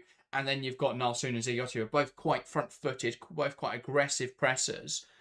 They're winning the ball a lot in there. That's where the difference has been made. That's where where United are creating those opportunities from. Chelsea doing well to play out from the back. Chelsea getting the ball forward. Sometimes it hasn't quite clicked in the final third, but they have been better in the final third than United have. United have really struggled in the final third. I think Chelsea's defensive performance has been really good from the back four, and that's causing United to struggle. But United are also struggling by themselves. Decision making has been poor, and they're not quite finding that final ball. Yeah, there's been a lot of efforts, but I think that they've come from range and they've gone very wide of the mark or been quite tame, as you say.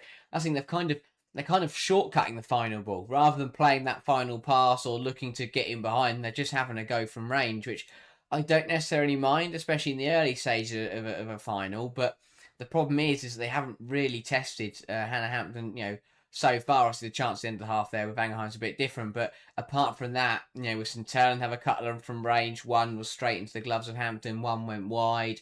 Vangerheim just very tamely basically passed one back to Hannah Hampton. Jess Park had a go as well. So there's been efforts in there for United, but yeah, they've all been quite wide of the mark, but also but also quite tame and easy saves for Hampton. I think that'll be the main problem for Skinner, because, of course, if Elizabeth Turland picks it up beautifully and finds the top corner from 20 yards, happy days. But at the moment, United aren't anywhere near being able to do that, and that is, that'll be a point of concern, because if they're the only chance they're going to get this game, then it's going to take something special for them to level this game back up. Yeah, Shadow says United not playing well in the final third, poor decision making. Yale says refs not being consistent with all her calls. I agree with that one. I do think that has had a slight impact on the game. I don't think it's had a major impact, but I think there has been a little bit of inconsistency. I don't think it's any more than what we normally see from WSL officials. I think it's the same of, when James commits a foul, it's given, and when she gets fouled, even if it's the same sort of decision, it's not really given. It's the same with a lot of players. So, yeah, I don't think that's been a massive outlier in this game. It's certainly not a reason the result. It's not impacted the result so far. Colin's saying, even game at the moment, United looks like scoring soon, so we can't sit back and rest on one goal. Chelsea, come on, girls. I think that's the best way of putting it, is that this has been an even match. The ball is moving through the midfield so easily. Yeah. The midfield, it might as well not be a midfield for either side. It's just going through it constantly. The big difference is that I would say Thompson and Vangerheim's chance even out. Both players probably should take it, but it's young players in a great position who didn't take them. The difference is Chelsea haven't made mistakes in the back line. Janssen made that mistake, and Chelsea pounced. And that's been the difference at the moment. Both sides have had chances they've created through, being able to play through the midfield. I think both teams have been too open in midfield. And again, it probably comes because the reason Chelsea are winning the ball high is because they're pressing United's midfield aggressively, but that leaves space. So if United do play through it, then there is that opportunity. It's a similar thing of United pressing high. They win the ball back a lot, but if Chelsea play through it, there's loads of space. And we saw that for the Thompson opportunity where Nuskum picked it up in there, was physical against that United midfield, played it in behind, and Thompson really should have scored. But yeah, I think it has been a really even game. Even when you look at the numbers, yes, possession has been towards Chelsea, but we know United are always going to be a more transitional team. Chelsea are always going to be a more ball-dominant team.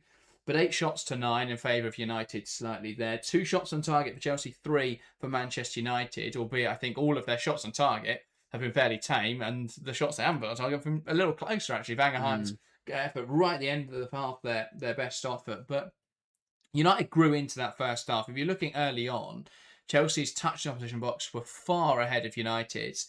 But as it's gone on, United have started getting in the box more, started threatening more. 16 touches in the opposition box for Chelsea, 14 for Manchester United. 1 big chance piece. Both have missed those big chances. It couldn't be evener, really. I think that's definitely not a word, by the way, but it couldn't be more even. I think it's poised perfectly for this second half. The only big difference so far is Janssen made the mistake and James pounced on it. Yeah, exactly that. I think if you watch that game back, you'd say it deserved to be level. I think that it would be very interesting to see how both sides now go about the second half, because I think that although Chelsea are ahead, both sides will, or at least United will treat it like it's level. They'll look at it and going, we've competed with Chelsea here. On paper, It's been a very even game. If we just keep doing what we're doing, one of our chances is bound to go in. If you're Chelsea, you've got to look at that and go, yes, we're ahead, but United, have looked like scoring, as you said, someone said earlier. I think that it's important that Chelsea come out in the second half hard and fast. Because if Chelsea come out hard and fast, get a goal in the first 5 minutes and put themselves 2 goals ahead, that's a very, very different game. Because then United have got to try and find at least 2 goals from somewhere to send us so much time. And that is a much bigger ask than only finding the one. So I think that for Chelsea, got to be aggressive from the off. They cannot afford to be conservative. It will not work. I really hope that it doesn't turn into one of those games where Chelsea sit there and it just feels like inevitably they're going to concede. That Chelsea cannot play the game like that, because it just will not work. They've got to look to be positive. They've got to look to get that second goal. I don't see Chelsea win this game 1-0. If Chelsea remain only a goal ahead, I think United will pull it back. If Chelsea can get 2 goals ahead, then I think I think it'll be a much more difficult task for United. I mean, I know I predicted a 1-0, so maybe that's going, but from what I've seen in that first 45 minutes, I don't see a way that, unless Chelsea can wrangle back more control, United look like scoring, which means Chelsea either need to knock the wind out their sails with a second goal or put themselves further enough ahead that it doesn't matter if United score or not. But I think I'd expect second half United to probably play quite similarly to how they did. Chelsea, I don't know what they'll do. I think they've got to be aggressive and got to look to kill the game off, but there's every chance they do look to just kind of be a little bit more conservative and just try and see out what they've got, which I think would be a very big risk. Yeah, absolutely. I think Chelsea have got to be proactive with their decision making. I think they can't afford to delay. I mean, if we're sat here looking at the same game state and it gets to 50-55 minutes, I think you've got to be looking at changes. It is complicated slightly by the fact that Chelsea only have a very small number of substitutes today. If we're looking at the bench realistically, if there were injuries, we could see someone like a Sawi or a Potter, but realistically, your subs are Bjorn, Captain, and Beaver Jones. Yeah. That's only 3 changes. And if you've got to consider this game and manage it in the right way, because, as much as you want to go, well, let's just get the subs on there and we'll see the game off and we'll win it in normal time, you've got to have it in the back of your mind that this might go beyond the 90. Of course, you don't want to think like that, but you've got to prepare for that rather than get there and then have no subs left.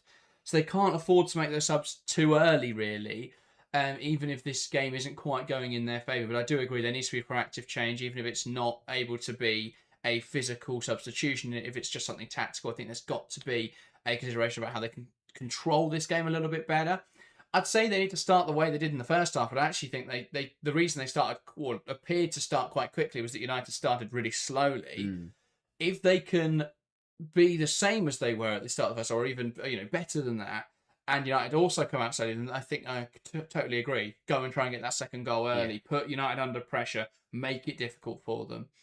Outside of that, though, yeah, I think it is a very even game. I think it's going to come down to fine margins at the moment. I think it's come down to a moment of a poor moment from a United defender and a fantastic moment from Chelsea's Lauren James, who anticipated that mistake or forced that mistake by anticipating the throw in and putting Janssen under pressure. She was then in a position to take full advantage. That was brilliant from James. Chelsea can continue to do that and just win those and get those fine margins over United. I think they'll win this game, but it's very even at the moment. I could see it going either way. Chelsea have got to manage it. Chelsea have got to score, I think, soon, just to make the second half a little bit more comfortable. Yeah, I think Chelsea will back them back themselves in extra time, but you don't want to go there. You really don't. I think that FA Cup semi-final will, sorry, not semi-final, nowhere near the semi-final, but that FA Cup game will play on United's minds, because if you're Mark Skinner, you think that I want to play conservative and I'll be happy to be level, but he knows that although Chelsea's bench is lighter today, Chelsea have still got the quality to hurt them and win that over, and United have, to be fair, United's bench is probably a little bit stronger today because of numbers, so maybe extra time does suit them, but I think that will creep onto the mind of Mark Skinner, is that if this does go beyond the 90, who is going to have the advantage? Who's it favour more? But I think the main thing will be if they can get level, and that'll be a great position to put themselves in. But, 45 minutes left, this game will be decided by spells. There will be a spell where Chelsea are the better side. There'll be a spell where United are the better side. It's going to come down to who takes their chances, who is more clinical, and which defence can hold up for longer. I expect both goalkeepers to be called into action, and I think that I don't see this cup final being decided in the first 5-10 minutes of the second half. I think we'll be very much sat here still, in added time, with either side having a chance of winning it or sending it to extra time. Yeah, I think the other interesting aspect of this is that this is exactly the game. This is exactly the game that Mark's going to want to play out, and I think it just shows the flaw in the game plan. Yeah, in the sense that this is the kind of state and the matchup and the way this is playing that he wanted to try and manipulate this game to being, and what the way that United want to force this game to play as. It's very transitional, very open. And I think that is just making it. I think that's making it difficult for United, because it then comes down to those moments of individual quality. And if it's a game coming down to those kind of moments, you think Chelsea are going to edge it because they've got the stronger players. Now, I agree. United have got a strong team, a very strong team, and I don't think they're a million miles away from Chelsea. But we're talking about players who could absolutely make a difference in those moments. Of course, United have them, but Chelsea have players like Lauren James. I think James is a cut above anyone else on this field, and that does make the difference. So at the moment, they're trying to play the game of fine margins, and when Chelsea have that marginal advantage in squad quality and team quality, you're giving them, in that sense, an opportunity, and that's why they lead in going into the second half. Now, both sides have had opportunities. It can go the other way in the second half, and United can level this up, but I do think that's got to be a consideration of almost a consequence of the way that United play, and a change at half-time then for Chelsea. It's going to be Aggie Beaver Jones. An early substitution then, this. And United's vocal man there out to have a word with her, which is a bit odd. That looked like a very fair attempt at making a joke. Because he said something, he laughed, and no one else laughed. Well, it's Aggie Beaver Jones on for Alyssa Thompson. I'd have started the game like that. I think it's an odd time to do that change, but what are your thoughts? I think that it's probably the way that Bompastor wanted to play, but Beaver Jones may have not had 90 minutes in her. So I think it's a proactive change. Yes, so we're going to see Beaver Jones pushing in from the left-hand side. We're going to see quite fluid between herself and Lauren James. It's Turland from the middle, knocks it back and run away for another 45 minutes here in the League Cup final. Chelsea leading by a 0-0. Lauren James's 20th minute strike, the difference maker thus far. Can Chelsea see this game out? Can they find another to give them a little bit more safety on their route to victory, or can United get back into this tie? That's going to be the question in this second 45. Shall I say, we need Park to play down the middle right now. There's such a huge disconnect between the midfield and the two up front. Yeah, I think there's a huge disconnect in a lot of areas that United attack. I don't think the 4-4-2, as you say, works. I think putting Park in such a wide position on this left wing just isn't getting her in the game at all. Cuthbert trying to play it in behind, and that's picked off by Laetitia.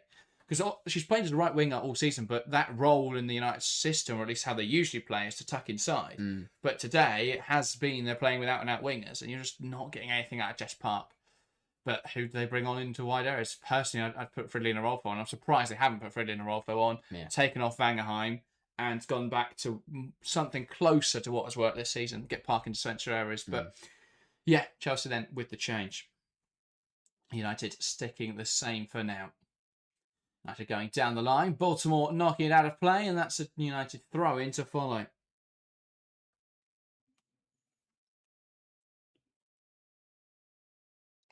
Beaver Jones acclimatising to this game. It's going to be a long throw here from Jade Riviere. Looking to go down the line. Surveying her options here. Riviere goes down the line. Baltimore gets there. Strong in there from Walsh. And it's going to be a United throw-in. Chelsea tried their best there to win themselves a throw, but I think that would have been a hard sell with the officials.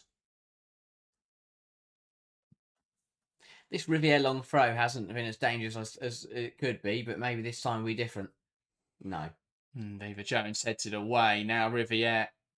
Ball into the box. Mallard taking the overhead kick attempt, but putting it quite wide.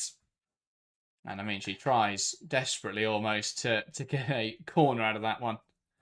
But an acrobatic attempt. It does actually seem to come off the back of Buchanan. Yeah. I mean, I can understand going for the acrobatic if there's nothing else on, but I felt there were more sensible options there rather than trying to score an overhead kick. But if it goes in... If it goes in, it's the greatest League Cup final goal we've seen. That's a big mistake from Buchanan. Here's Lisa Narsood.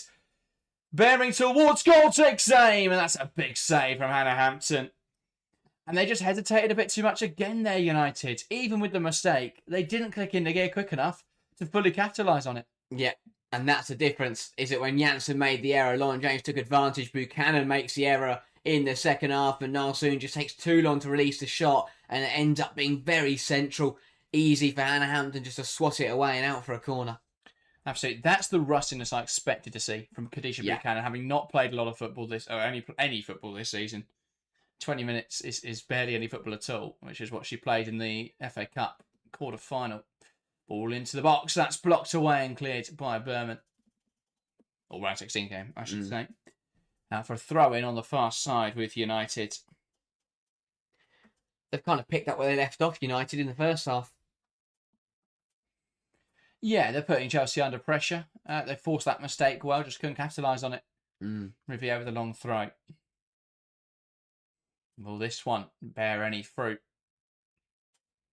Launching it in there, headed away. And it's Carnereed on hand, who just doesn't quite get the distance on that clearance. Baltimore has time there to bring it under her control, which is criminal, and knocks it down the line. Beaver Jones tries to get there. Letitia, though, clearing it away. And that's got to be quicker, really, from Nusken. Could have just hit it in behind. Instead goes short into James. Nusken losing out in there. Mallard trying to take on Baltimore, just stands her up well, and Mallard knocks the ball past her, but you can't get through Sunday Baltimore. Beaver Jones losing possession but winning a throw-in. That's clear. It's kicked off the pitch by Ziggiotti. There seems to be quite a few clipped passes from Chelsea today. Like that one from Nusken, I'm not really sure who she's aiming for. She's just trying to just clipped it forwards. Hope it's not a clearance that's got considerable distance on it. It's just like a little clip in the general direction of somebody. And I think it's a very risky ball to play. Yeah. Carnereed. You're not going to do it particularly soon now. She's already made one change, but for me, Captain for Nusken's got to be the next substitution. Yeah. Carnereed has options in the box. I think Beaver Jones has gone too early, and the delivery anyway from Carnereed isn't good enough. Putting it way too close to Tyler's choice. Yeah. Got to swing that away. If you're going to put that ball in like that, you've got to swing it away from Tyler's choice, not towards Tyler's choice. You're inviting her to come and claim it then. Bronze carrying the ball forwards. James lets it run. Nusken not quite on the same wavelength. It's cleared away. And Mallard gets there ahead of Baltimore. Can she take her on? Brilliant work from Sonny Baltimore against her countrywoman. Ball into the box. James can't quite meet it. Great delivery. Just doesn't quite come off. Great work from Sonny Baltimore. Deserved a goal at the end of it. Yeah. Brilliant work. Not only turn the ball over, the cross is absolutely quality. Perfect position. And James tries their best to get there. I tell you what, there's a certain striker that's currently out in Australia that would have got ahead on the end of that and put Chelsea 2 ahead. But would currently be wheeling away in celebration. Yeah. Lauren James couldn't quite get there. Better from Chelsea. Good reaction. Bronze heads inside. Bit out of play around the corner from Park, and Turlin goes down, and that will be a free kick. Smart foul from Kira Walsh. It will be a free kick in this deep position. And again, Walsh there. It's one of those, you're never going to get a yellow card for that, especially not in the 51st minute. Yeah. Just stops United really from progressing. Tactical foul from Walsh. Beaver Jones stands up Riviere well and pokes that out of play. Chelsea thrown on the far side. Chelsea says Jojo needs to be better with the ball, better decision making. Yeah, I think that's a big reason why I don't see her being at Chelsea next season. I just don't think she's ever really found that top level. There's so much potential there and you can see it, but it's just never quite clicked. And with their contract up and Chelsea looking to refresh a lot of areas of their squad, you think that winger position will probably be another one where they bring someone in, particularly as they've got Carpenter who likes to overlap, and that doesn't really work with Carnery. Ball goes long. James gives chase and gets there ahead of Janssen. Janssen up against James. James getting around her now. Has Janssen done enough to run her wide? She has. Good stuff from Dominic Janssen. Was too passive initially, but did enough there just to force James off the pitch. Yeah, good defending from Janssen. James has got to get on the long ball from Bronze. And I think she'll be disappointed with herself. Lauren James hit. Does well. The touch is good. And there's that burst. But the knock forwards was just too heavy. And ran herself out wide. But good defending from Janssen to keep her there. But I think James would have backed herself to get the better of Dominic Janssen there. Or, look to turn back and use the support that was arriving eventually. Yeah, indeed. Beaver Jones nods it past Riviere and takes it down the line. Riviere stands her up. Beaver Jones trying to come inside. Nice reaction there from Riviere. He runs it out of play. Beaver Jones with a throw-in, takes it quickly. Great throw-in into Nuskin. Nuskin goes backwards, though. Now Baltimore. Berman. Walsh. Baltimore goes down the line. One back in there by Letitia. And now Turland tries to play it forwards. Berman cuts it out well to Baltimore. Nice turn, and Turland holds up. Baltimore sends it forwards. Great hold up from Beaver Jones, who does really well. They're under pressure from Letitia Nuskin. Had so many options there. Chose none of them. Does end up going back to Berman.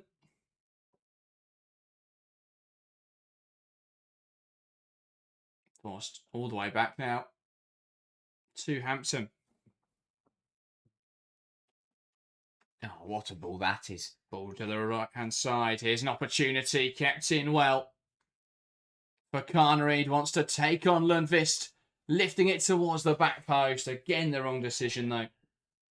Yeah, brilliant ball from Hannah Hampton. An incredible switch of the plate to pick out Carnereid, who, again, the initial bit is brilliant. The movement, she does so well to keep it on to keep it on the pitch. And then it's just, the cross is the wrong decision. Just overhits it. Especially when you haven't got a natural number 9 there to aim for. Swinging it in with pace and power, even if it was accurate, wasn't really going to work. Yeah, Chelsea Sessions, welcome to the stream. Says, lovely stream and commentary today. Thank you, Chelsea Sessions. GT says, Watchalong is going to be completely marked out of the game.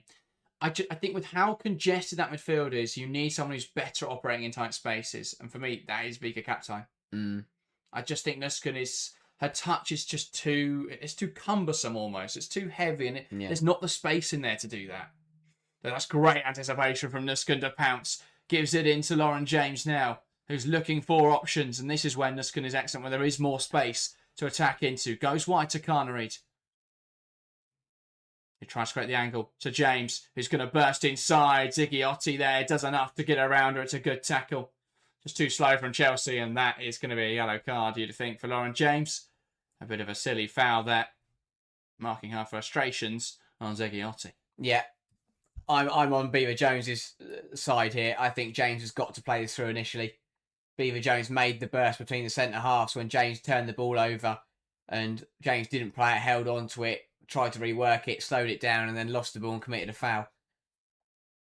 And I think, yeah, again, just decisiveness from Chelsea there. I think it's it's a bit ambitious, and if Beaver Jones doesn't get there, Beaver Jones doesn't get there. But I think you've got to play it through to her, and I think you've got to back Beaver Jones to then do the rest. Yeah, absolutely. Bronze wins the ball back, tries to play it inside. Poor pass from Bronze. Now soon under pressure, goes back to Lundqvist, who launches up the line. Bronze wins the header. Drops in midfield for Ziggiotti. That's a good tackle from Nusken, and they can use this ball. Chelsea, Walsh. Ziggiotti tried to kick out, doesn't come off. Beaver Jones makes the run off the shoulder, tries to cut it back. Letitia blocks and the flag follows. Yeah, that very obviously, Beaver Jones have just gone too early. But I think, again, sometimes it's on the striker, but this has got to go sooner. Got to go sooner. Beaver Jones runs across the face, and that's just too delayed from Kira Walsh. She can see it happening, and I think Beaver Jones nails the run. She can't do anything about that ball not coming soon enough. And United, frustrated that this game hasn't gone in their favour yet, preparing a double change. Rolfo and Schuler. That is not a bad bunch to bring off the bench. That's a heck of a double change to bring on in a final.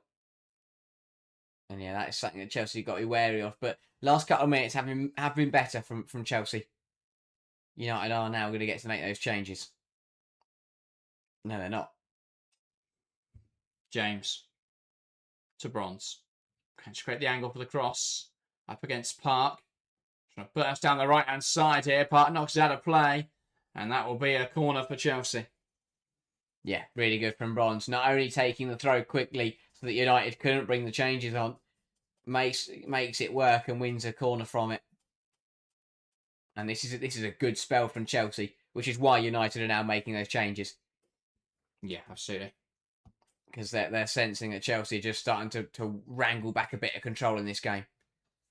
Baltimore delivers in towards the front post. It bounces around. Beaver Jones turns it goalwards. It's blocked. Now Baltimore. Back to James. Lifting it in there. Great delivery and an opportunity. Headed wide by Kadisha Buchanan. And that really could have been the second.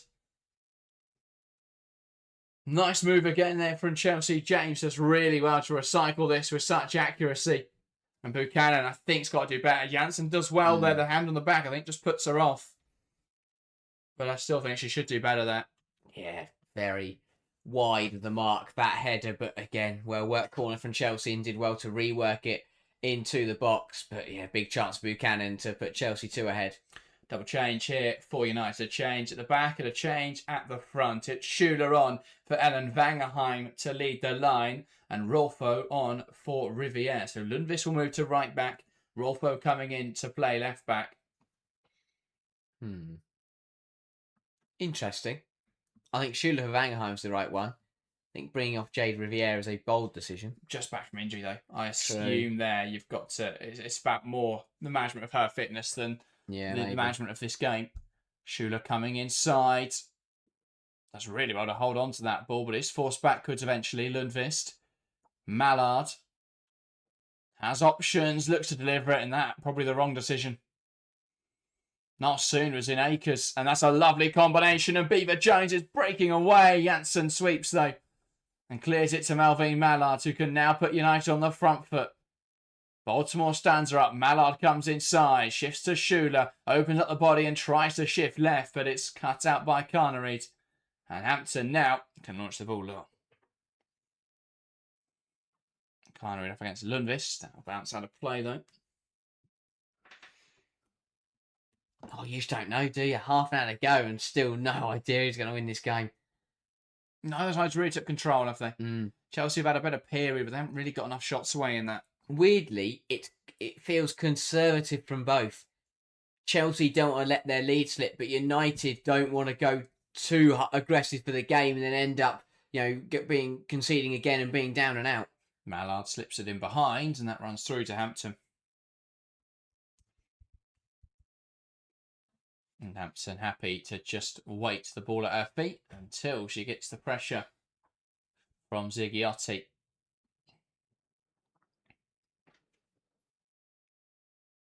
Now looking for a longer pass. Plays it short, though, to Buchanan. She's under pressure. Back now to Hampton. And now Villa Berman. Goes back to Hampton. Switching the play. And Bronze will get there. Great control from Lucy Bronze. Knocks it down the line. James. Trying to play it forwards to Bronze. Rolfo, though, cuts it out. Now it's with Tullis Joyce. And Rolfo under pressure here. Does well to play forwards around the corner. Into Park. Park goes inside. Turland tries to play it back to Park. It's poor, though, from Elizabeth Turland. That's a good chance for United. Lucy Bronze was caught hard at the pitch. Another change here for Chelsea, and it's the return of Natalie Bjorn, and a really important return indeed. And you think this will be for Katisha Buchanan, of course. An hour played, a great first start, returning from injury, but it's Natalie Bjorn back in the Chelsea fold, coming on at centre half for the last half an hour here. Yeah, makes sense. If Bjorn's got half an hour in her, you want to get her on the pitch to see this result through, and Buchanan is probably struggling, having played just over an hour now. But now Bjorn and Berman, another different centre-half partnership for Chelsea this season. Yeah. Seen quite a few of them. Bronze about poking it back to Bjorn. He's under pressure here. Goes down the line. Bronze tries to keep it in play. Probably shouldn't have, as United pounce on it. Park forced backwards by Bjorn. Here's Rolfo. Now Janssen.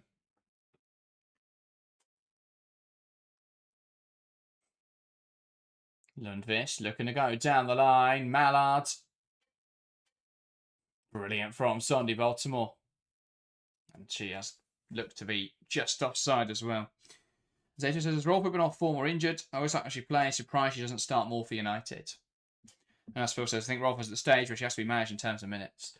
Yeah, I mean, when you're buying a player from Barcelona, there's always got to be a reason. I think it's slightly different with Mariona Caldente because she was a player who had aspirations where she wanted to go and win a Ballon d'Or. She probably should have last year. It didn't quite come for her, but that was why she wanted to leave Barcelona. Most other players, though, it's Barcelona wanting to move them on.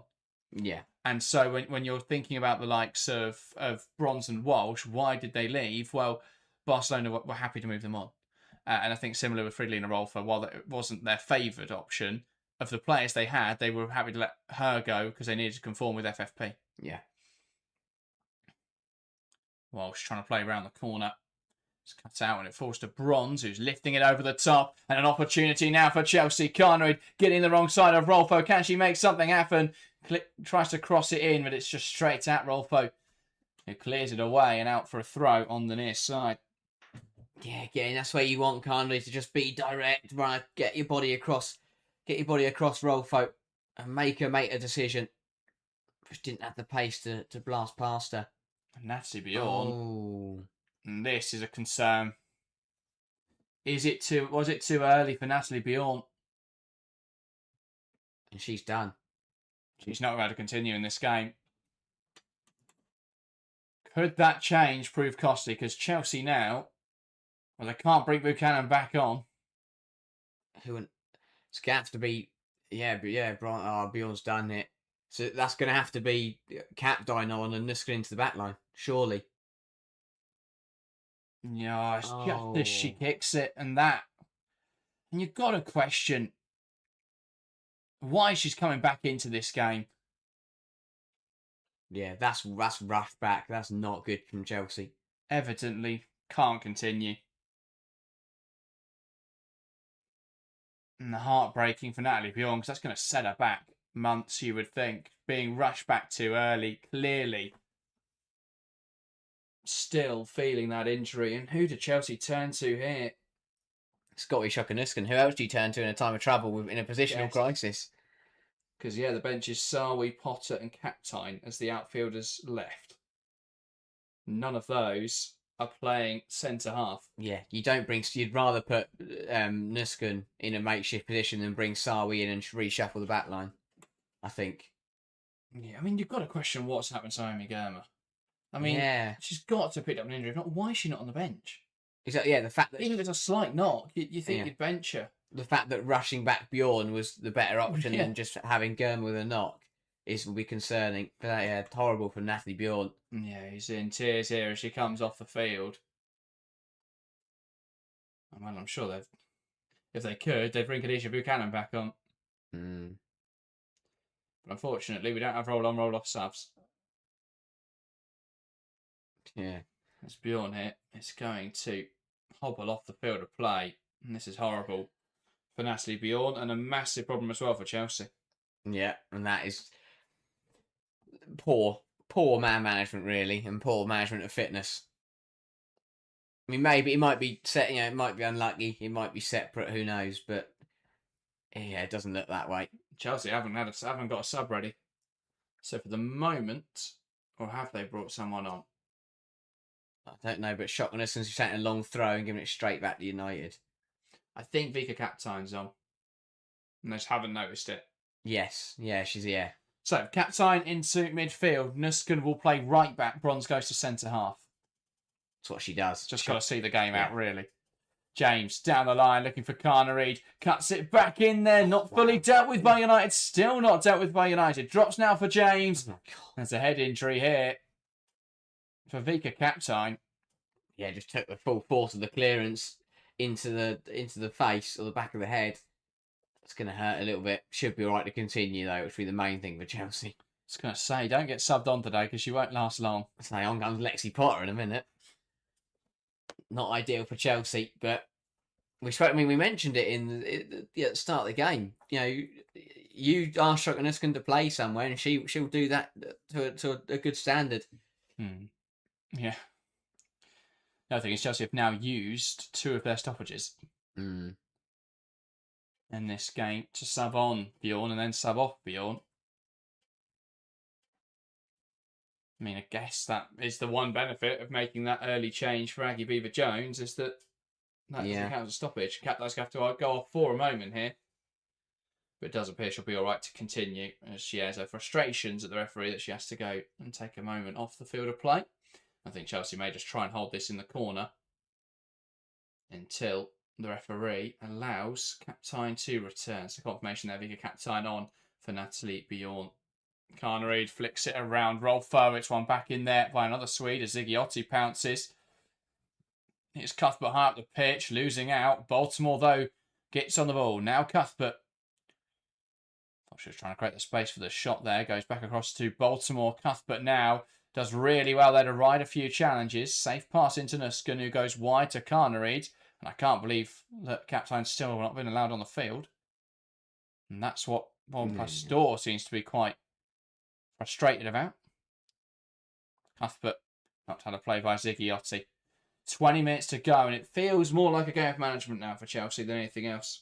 Yeah, but again, it comes back to what we said in the I feel like in the FA Cup games. When are United going to pull the pin? Because they're running out of time.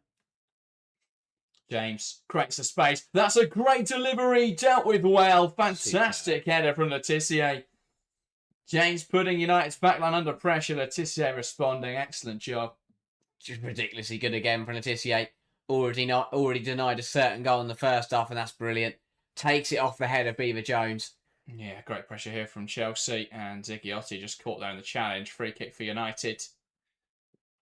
This is just a little bit late there from Cuthbert, but the player I want to focus on that move, Dominique Janssen, really struggling again today. Just gets beaten way too easily by James, allows her to put the ball in the box. Really hasn't been her game. Yeah, I'm surprised Cuthbert hasn't been booked for that one, because that was quite late. And you think an accumulation, that's definitely not Cuthbert's first. No. And now it's in one, they're all going to start flying out. Yeah, does tend to be the way it goes. James picks up the ball well. Want to go back to Nusken. That's sloppy from James and puts Chelsea under a bit of pressure here. Yeah, because I was going to say, United haven't really threatened in the last 5 or 10 minutes, but it's as much that has been the case, it's very easy for them to just all they need is one chance, or for Chelsea just to let them back into this game. Indeed, Mallard, good hold up. Now Cuthbert. Trying to play that forwards. Finds Carnereed. And that is out. Well, it stays in actually for Chelsea possession. Nusken. Into Berman. Touching it on to Baltimore. And here come Chelsea. Baltimore. Trying to find Beaver Jones. It kicks off the heel of Beaver Jones. And Captain picks up on the loose pass. Needing support out there, Captain, as she's 2 against 1 and losing possession. Here is Mallard. Plays it inside. It's a really poor pass from Mallard, and Chelsea winning back the ball. Let off. Sondy Baltimore jogging and walking back when her player is running down the right-hand side. That is a bit of a let off for Chelsea there. The pass from Mallard was poor. Pass forwards, and that runs through to Hannah Hampton.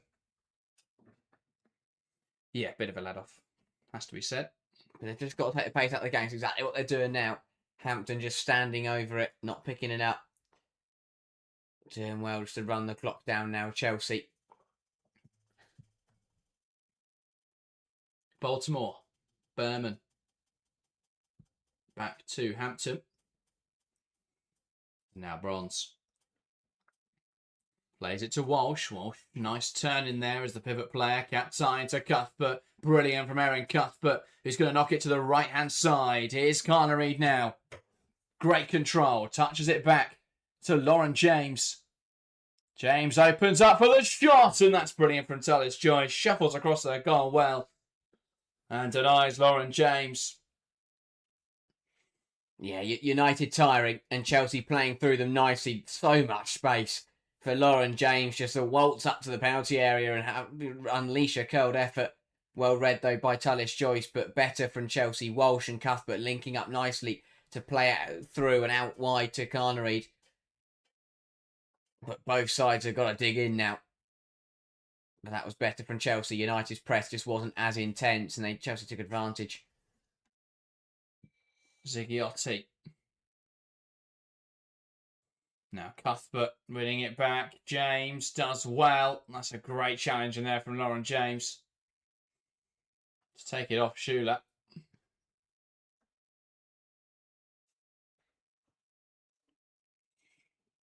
Captain Berman.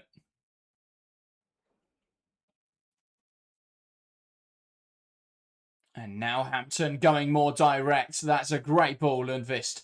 Heading it away well, though, but it's just dropped United's backline here. Considerably. Beaver Jones knocking it into Mallard, throwing, and that will allow Chelsea to get out the pitch again. I think that it's a mix of bringing on forwards and the midfield tiring, that as the backline drops, the midfield isn't going with it, which means that even though Chelsea didn't win the initial ball, the knockdown falls straight to Beaver Jones because United just aren't dropping, which is understandable because A, they need a goal, and B, they're conserving their energy, but it's just opening up a bit of space for Chelsea to use in between the United midfield and the United backline. Hampton on the ball again.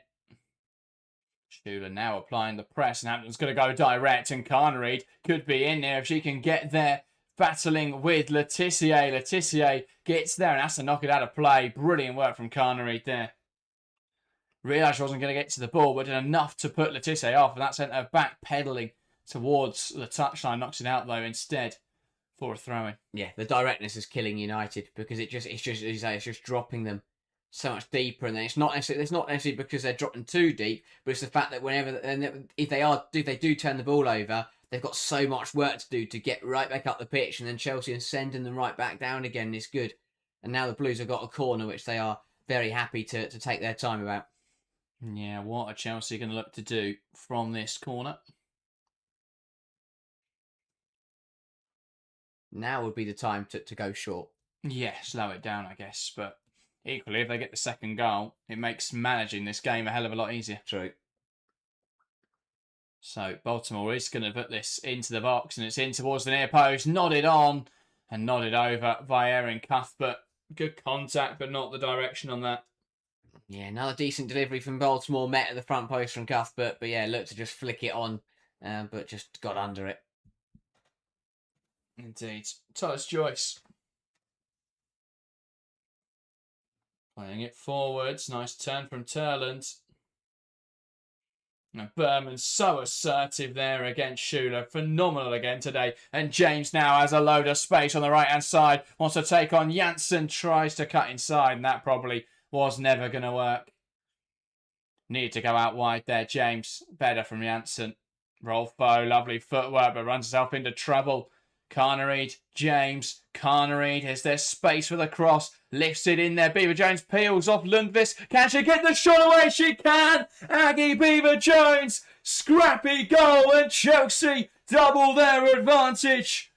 She works hard there, Beaver Jones, peels off the back of Hannah Lundqvist, and does enough just to touch it past Tullis Joyce. Chelsea 2, Manchester United 0 in the Women's League Cup final.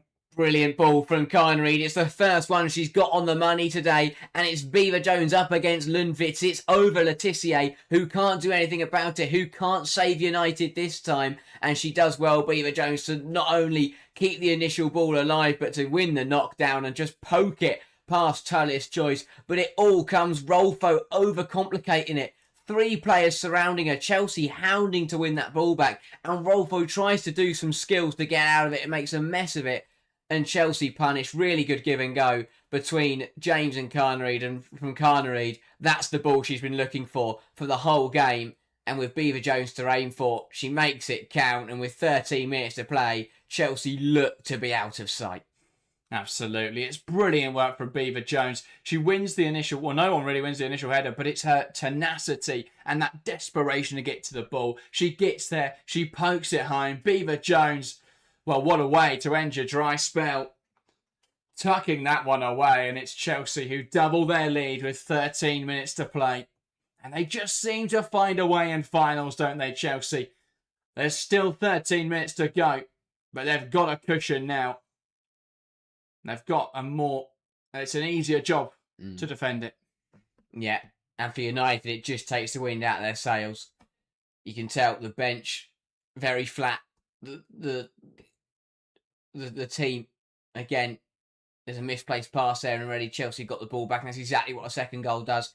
At 1 goal United, you've still got the faith, but it would be something special to pull it back now, and as long as Chelsea can just keep the ball and keep moving it nicely, don't see United turning this one around. And again, this is a really good move from Chelsea. Absolutely. Oh, Captain can't quite get there, and United now have possession. Ziggiotti trying to find that pass to the right-hand side, just lifting it in behind. Jess Park now, but Berman on hand to sweep and knocks it out of play. United throwing on the far side to follow. And they've got to make something happen now. There's got to be urgency from United. I wouldn't be surprised if they turn to the bench. I mean, 2 changes. But who else do they look at? I don't know, but you bring... Drury, Awujo, Anderson, Turner and George, they're outfielders. Yeah, you don't... Who in that list comes on and makes a difference? They've brought on the players that could have had an impact. Brilliant work from Nuskin. Stops that going for a corner. But it has been given as such, and that is, I think, a poor call. The lineswoman on the other side of the field had no idea. And the close camera angle there, it looked on first viewing that Nuskin has kept that in. But alas, corner for United. Yeah, difficult one to see, to be fair to him. But, yeah, United corner. If they get one back now, they've got a chance. Chelsea just got to deal with this. Got to be a good delivery from Ziggiotti. Ziggiotti into the box, and that a good claim from Hampton, and smirks in the face of Schuler, who couldn't get there. Yeah, you can't put the ball just on top of one of the best goal kickers in the world. She will just catch it. Yeah. And toying now, really, with the United front line. Bronze back to Hampton, and not toying anymore. Choosing the safe option. Just put themselves under a bit too much pressure there, the Chelsea backline. No need to toy or mess around. Just Chelsea needs to deal with it. And Tullis Joyce is down here. And, well, this is tactical. I mean, look at United. Have ran over the bench before the ref's even blown the whistle, I think. I don't understand this, though. I really don't. Because you're losing... United need 2 goals in the last 10 minutes of the League Cup final, I think, is what's going on. But exactly, that's my point. What tactics is Skinner going to give them now that is going to turn this around? You've got to rely on your players and the quality to do it. All you're doing here is losing time. I guess, I mean, potentially it's not a tactical change. It could be just that you want that team talk, that ability to say, look, don't give up, get back in there. If you back yourself as a motivator to be able to deliver a message that is going to arouse the team, that could be something that pushes them over the line. So, I take your point that, potentially there's nothing they can do tactically now, short of, I don't know, shove everyone up front and see if we can just get the ball at the back of the net. But I think if you back yourself as a manager to be able to communicate that message better, then that's perhaps why they're doing this now. And you get that opportunity to say to your players, look, we've got 10 minutes here. We've got to go for the game, but I believe in you. You're good enough to turn this around. That sort of thing is what you'd be expecting now to be delivered from the United coaches.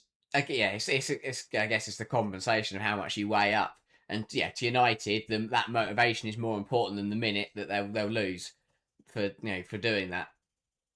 And to be fair, really, it should be added on. That's also the other side. Yeah, that is, but we know they won't get the full time back. Yeah. Deservedly, because they took that minute on purpose. I'd expect 4 or 5 at this point in the game. Great hold up from Schuler, and that's good from Nuskun, and Carnery just hooking it forwards. Ziggiotti. And James Paps is there on that pass in midfield. Great interception from Lauren James as she launches that ball up the line. And Janssen now picking up on that pass. Ball just not dealt with there by United. And Letitia goes in aggressively. Great anticipation from Cuthbert Janssen launching it long. Rolfo will bust her gut to get there, but her hard work not rewarded as it bounces out of play. Yeah, great challenge. Overplaying in there. Really overplaying in there from Ziggiotti. Almost caught them out. Yeah. Letitia just threw her head in there, probably a little too aggressively. And the referee, it looked like was thinking about giving the foul. To be honest, I like the fact that both players have got up and gone with it. Yeah. That was good to see. Wouldn't happen at the men's game. No. Both players will be on the floor. Yeah. Ball forwards out for a throw-in on the near side.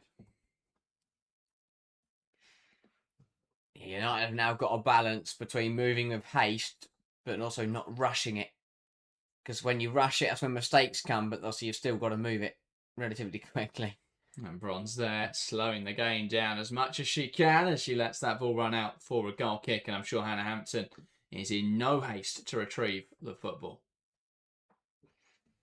Yeah, I'd like a penny for your thoughts, Mark Skinner. Yet again, undone by Chelsea. I'm sure there's certain United fans who reply to that with what thoughts. Yeah. But yeah, I think again it's the same game plan we've seen United attempt on so many occasions against the big sides, and it's the same outcome. Yeah.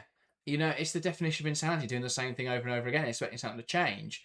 Now, of course, there's a difference in the fact that United have the stronger quality players, and that's why, outside of the game against Man City this season, they're unbeaten against top teams. Yeah. But ultimately, they did get dropped by Manchester City. Yeah. They haven't beaten a lot of those teams in the league. They drew with Tottenham, drew with Chelsea, drew with Arsenal domestically. Or in the league, sorry. They obviously beat Arsenal in the League Cup semis as well. But they haven't had the success from that they wanted. They haven't been in the title fight. Today, they haven't taken the game enough to Chelsea, you feel. And James wins it hard the pitch here. Gets away from Park into the box now. Lauren James to cap it off. Big save from Tallis Joyce. And that really would have been the nail in the coffin. Big denial from Tallis Joyce. And that keeps United's hopes alive as the time ticks away. But you need a goal in the last minutes of the game. And what is going on here? Absolute mess from Ziggiotti, who has been really poor today. Majority of the match, misplaced passes, has lost the duels, gives it away, and without a big save from Tallis Joyce, that would be game, set, match. But yeah, what on earth is going on in the corner? Short throw from Letitia and poor from Ziggiotti. Cuthbert puts it into the box. It bounces through. Can anyone turn it home? Beaver Jones looking for her second. It's blocked by the crowd of bodies, and Rolfo hooks it away. That looks more like Chelsea need a desperate goal. Yeah. Trying to rush it over the line. United have 11 in their own 6-yard box by the looks of it. Yeah, incredible. Chelsea doing exactly what they need to do. Not just taking the pace out of the game, but pushing to completely kill it off. And so here's Siokanuskan. Cuthbert carries it forwards, lifts it in the box, and that's cleared away. Now Letitia smashing that ball clear. Bronze gets her head to it. Nuskan flicking round the corner. And Carnery can't quite keep that in touch. Sorry. Rolfo sends it forwards. Ball knocked down the line, and Bronze battling away and wins back possession. And James now picks up in midfield, but she's dropped from an offside position. Yeah, I thought probably should let it run to Beaver Jones anyway, but it won't matter. United do make a change now. Awujo coming on for Zigiotti. That should have happened a long time ago, personally. Chelsea looking at changes as well, just to slow this down. Yeah, Zigiotti's not had a game to remember, really, and Awujo on now. Chelsea looking at Lexi Potter, and I think that's more of a substitution to slow the match down than anything else. Yeah. It's one of those where for United, when you don't have Miyazawa and Zigiotti puts in a below-par performance, I mean, of course they're going to lose the game. Yeah. That's the way they'll look at it. United now with this free kick. Tallis Joy takes it quickly. I mean, yeah, you've caught Chelsea out, but you're in your own half still. Janssen plays it into Nalsoon, who goes wide with Rolfo. Now with Nalsoon. Janssen. Letitia back across to Dominique Janssen. Really strong challenge in there from Beaver Jones, and it's smashed away by Cuthbert. And it's one of those where there's not enough on it where it's going to run out for a throw, but there's too much on it. The defence can't pick it up. Tyler Joyce out quickly, but that just slows it down, kills some time for Chelsea. Letitia goes long, Bronze gets up to it, and that's smashed away by Walsh. Janssen doesn't deal. James puts her under pressure. Good recovery from Janssen as Nalsoon just launches it towards the right-hand side. Lundqvist back to collect. Now knocks it into Park. Cuthbert just stopping her move forwards. A pass back inside for Nalsoon. And James gets back in there. And that's a great tackle on a yellow card. Had to be careful. Walsh does well. Squeezes the pass back to Captain, who almost made a big mistake there, but it's bailed out well by Baltimore and Berman. United, though, coming forwards again now. Lundqvist. Can she find a red shirt? Into the channel with Schuler. Ball delivered in there. And it's won back well and smashed away by Kira Walsh. And the pass all the way back now with Tallis Joyce. Just not threatening United. They're just not, they should be peppering shots towards Hannah Hampton. They're just not coming at Chelsea. Yeah. I mean, obviously the Blues are doing really well to shut them down, but still too passive for United. Corner now then for United. Great work from Captain. Got to use it. Yeah. They have to score now, really. Manchester United have to score. They score now. They've got a chance at any time, but they need to get a goal now. Chelsea just will want to deal with this corner.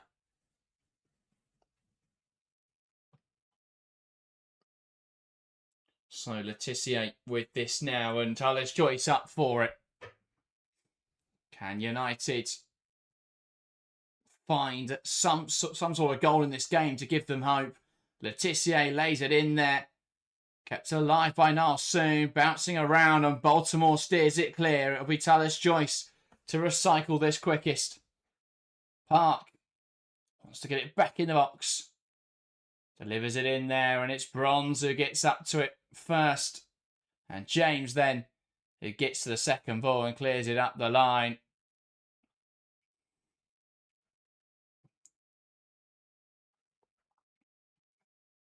Letitia. Lundqvist to Janssen to Park. Wide again to Dominique Janssen. Down the line. Here come United. Rolfo. Lifts it in there. It's headed away well. Awujo takes aim and it's blocked. And Cuthbert clears.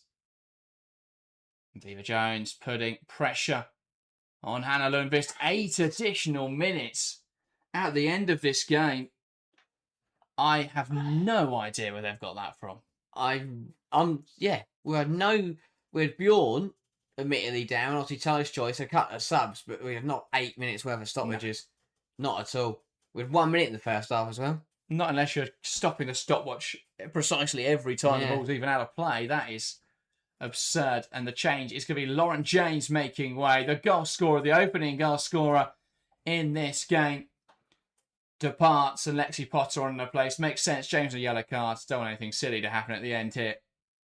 So Potter on into the fray, and Chelsea are just going to sit in now. Beaver Jones will lead the line. And there, Hampton just getting caught there by Lucy Bronze. That seemed to be okay, though. Yeah, Chelsea seeing out. Lauren James rightfully being given a standing ovation by the Chelsea supporters.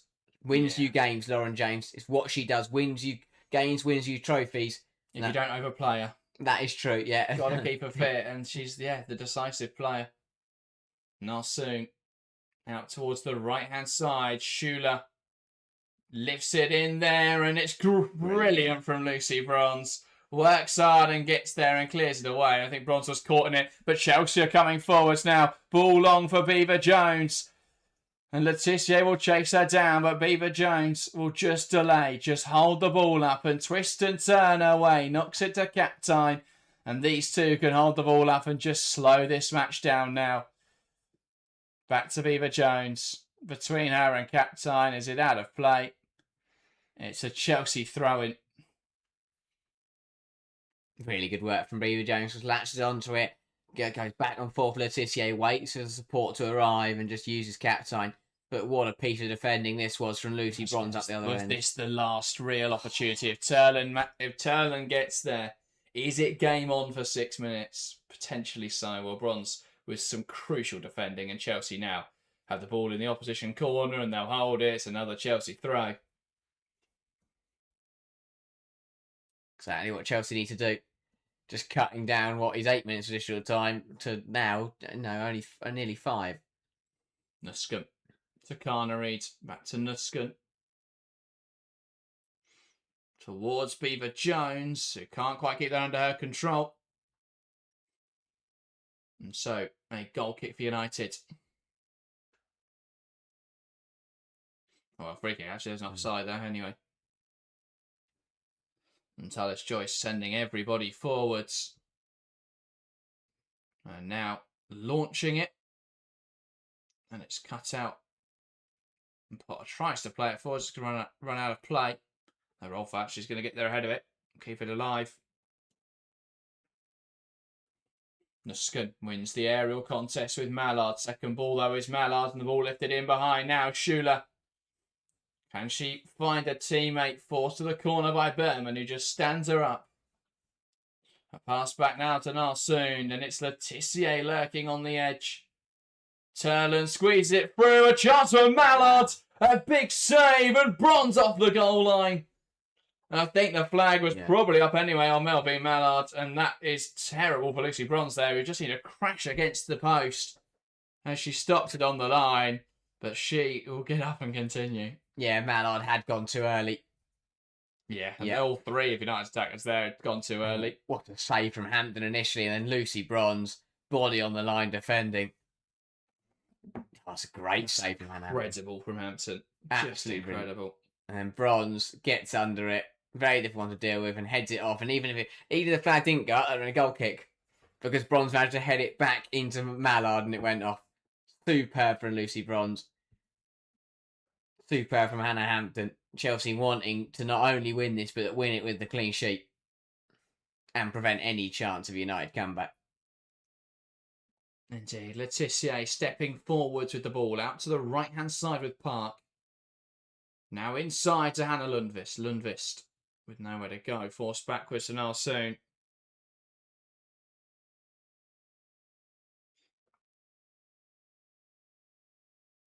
Rolfo.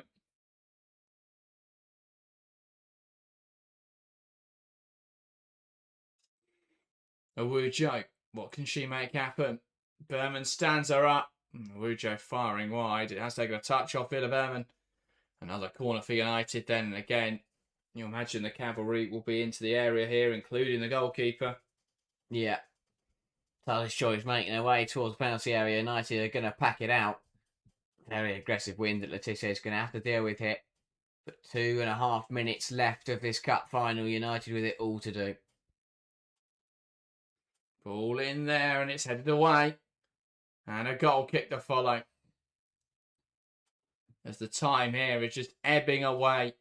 And United's hopes are fading.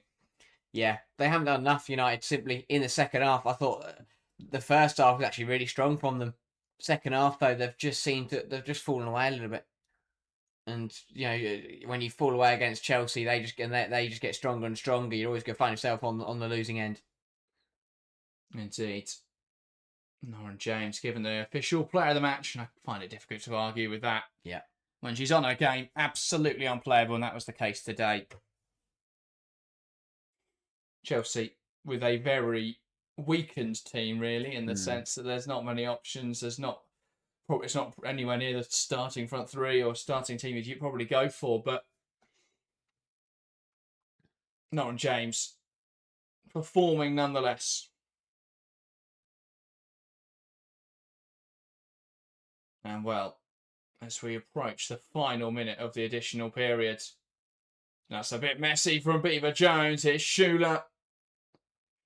Carries it forwards, bearing in on goal. And well, if there's anything that summarises her performances since joining United in January, that isn't too far off it. A wayward effort. That's going out for a throw. Letitia gets it back in there. Awujo heads the wrong direction. Rolfo now trying to keep it alive, feeding on the scraps. Dominique Janssen forced backwards.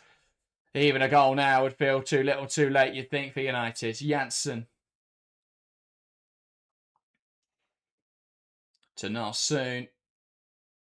Cuthbert tries to get in front of it as it's knocked down the line. And Sonia just encouraging our players to see this game out now. And it's a Chelsea throw-in. Nusken. And the Chelsea fans jump to their feet because they know that they are seconds away from consecutive Women's League Cup victories. Time ticking down as a sea of blue and white delight waves behind the United goal. Schuler can't quite keep it under her control. Park plays it forwards. Baltimore on hand to win it back. Potter to Baltimore to Beaver Jones. We are now over the 98th minute as it's Captain carrying it forwards. Trying to take on Letitia, runs it out of play. It's at the referee's discretion when this ends now. Janssen to Letitia. Launches long. Mallard loses out. Hope to Captain, who carries down the left-hand side. And now soon forced backwards. When does the ref want to end this game? Dallas Joyce makes a mess of it.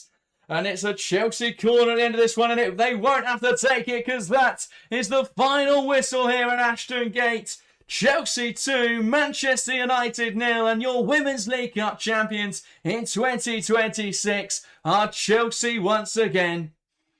A slow start to the campaign, but they certainly won't be trophyless now. As once again the Women's League Cup goes the way of the Blues. It's Chelsea 2, United 0. As Chelsea win the Women's League Cup. Brilliant from Chelsea. A brilliant performance across the 90 minutes, showing exactly the levels they still can maintain despite the highs and the lows of the campaign. 4 titles now for the Blues. 7 consecutive finals, 4 victories in amongst it. What a win for Chelsea. What a moment. Getting the season back on track. Bit of pressure been put on Bompastor and the team to deliver. But today, they have answered those questions. Massive performance from Chelsea and another trophy in the cabinet. Brilliant. Brilliant from Chelsea. United will be disappointed. Skinner does not look impressed, and understandably so. They would have felt they could have got more from today. But Chelsea just proving once again to have too much for the Red Devils. A brilliant professional job from Chelsea. Yeah, it's one of those. It wasn't a flashy showing. It wasn't a performance where we go, it was incredibly enjoyable to watch. But there was spirit to it, Yeah. and there was efficiency and effectiveness, and Chelsea were good in the final third, and they were decisive in the moments that mattered. They defended so well today. The discipline in that back line. Lucy Bronze stepped up massively. Buchanan came back and was brilliant. Berman has been fantastic of late. And Baltimore, I've had a lot of complaints about Baltimore this season, but so strong in this game. And Chelsea with a fantastic victory. Great goals as well. Lauren James with the first. Beaver Jones, it was slightly scrappy, but she bagged the second, getting back to goal-scoring form. And Chelsea are your Women's League Cup champions in 2026. United in their debut in the Women's League Cup final. Well, they'll have a moment to collect their thoughts and consider what went wrong there. Well, Erin Cuthbert has a moment to soak in the atmosphere, really, as the Chelsea fans behind the goal celebrate what has been an incredible afternoon, really. Chelsea winning a 2-0 victory in this competition. Yeah, it's becoming a familiar sight, isn't it? Chelsea joyous in celebration while United are deflated. FA Cup final last season, the FA Cup round of 16 game this season, and now the League Cup final. Well, in all but one of their 19 meetings, Chelsea have had a result that they could be happy with in that time. They've only lost once and drawn twice with Manchester United. Every other meeting between the pair has been a Chelsea victory, and today was no different. Yeah, absolutely incredible from Chelsea, and I think it was needed for Chelsea. You know, a lot of people have had a lot of questions on Bompastor and on Chelsea. And yeah, I think that it was one of those where a much needed title. It was one of those where Chelsea had been under pressure, and they've delivered perfectly. And I'd love to see where all those people that wanted Bompastor sacked and wanted this and that player to be sold and dropped, Chelsea deliver. That's what they do. And surprisingly, you don't sack a manager who wins you trebles and wins you trophies. Bompastor finds a way. Chelsea find a way once again, and yeah, it builds a brilliant platform for the Blues to now push on into the end of the season and to have another really successful year. It's not been their season in terms of the WSL, but already picking up a trophy today and still lots to play for. It's the perfect way to kick off the running.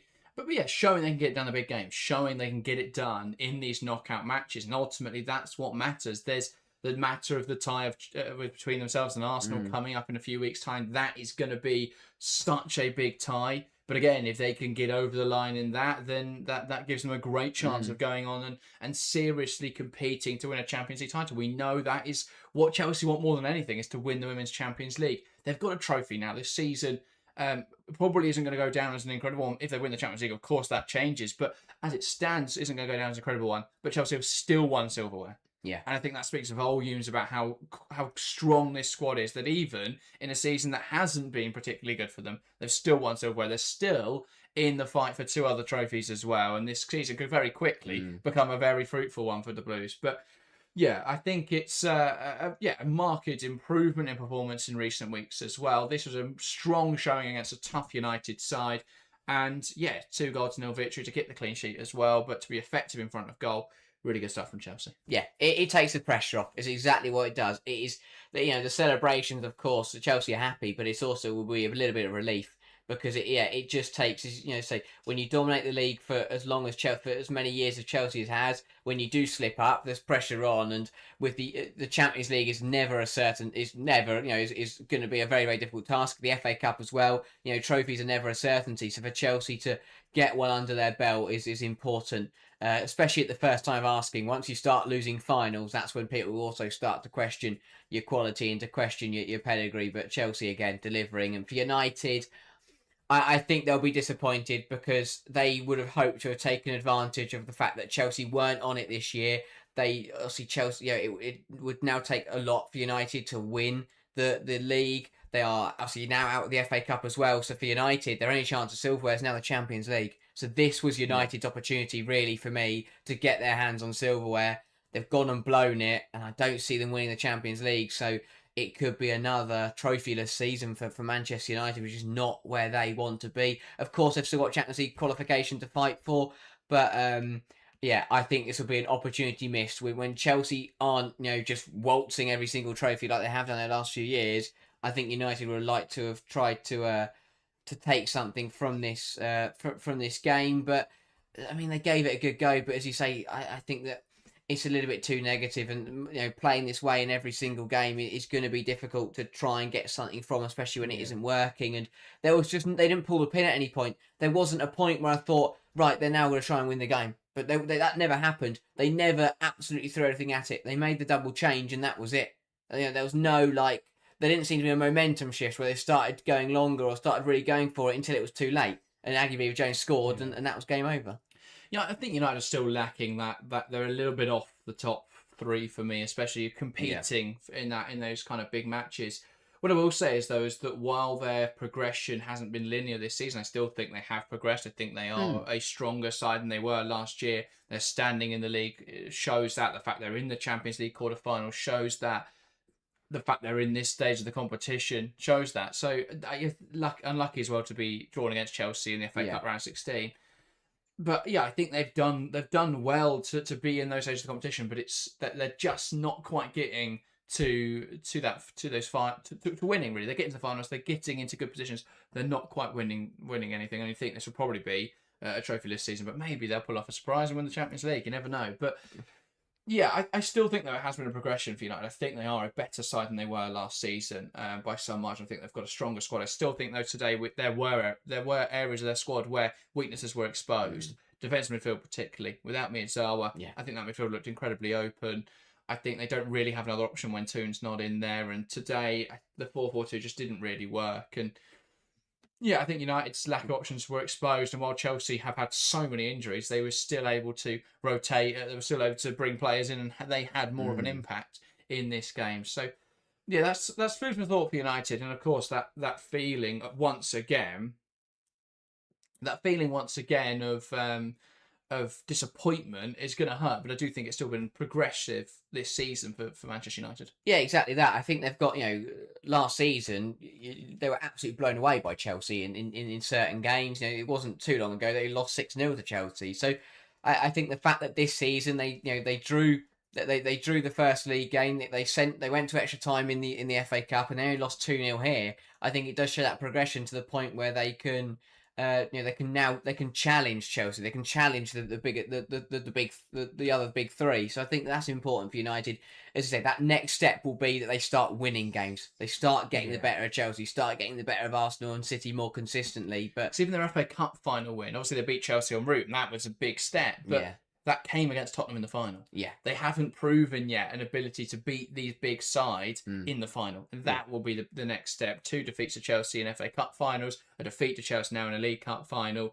They've just got to get over that final hurdle. And again, if the summer is building on what they did in the January and last summer, then I absolutely don't. I think they're in that conversation then next season. But it's another season where they're not quite there. Yeah. I think that I'll be really intrigued. I think Skinner will back himself, and he'll back the side to get there. But yeah, I think that it will be interesting to see. It's difficult because they need to make sure they're in the Champions League. Basically, that's the main point. Which they should be. Ultimately, I think they've got the nicer run. I think as much as they'll want to go deeper in the Champions League, I don't see them getting past Bayern, if I'm honest. Yeah.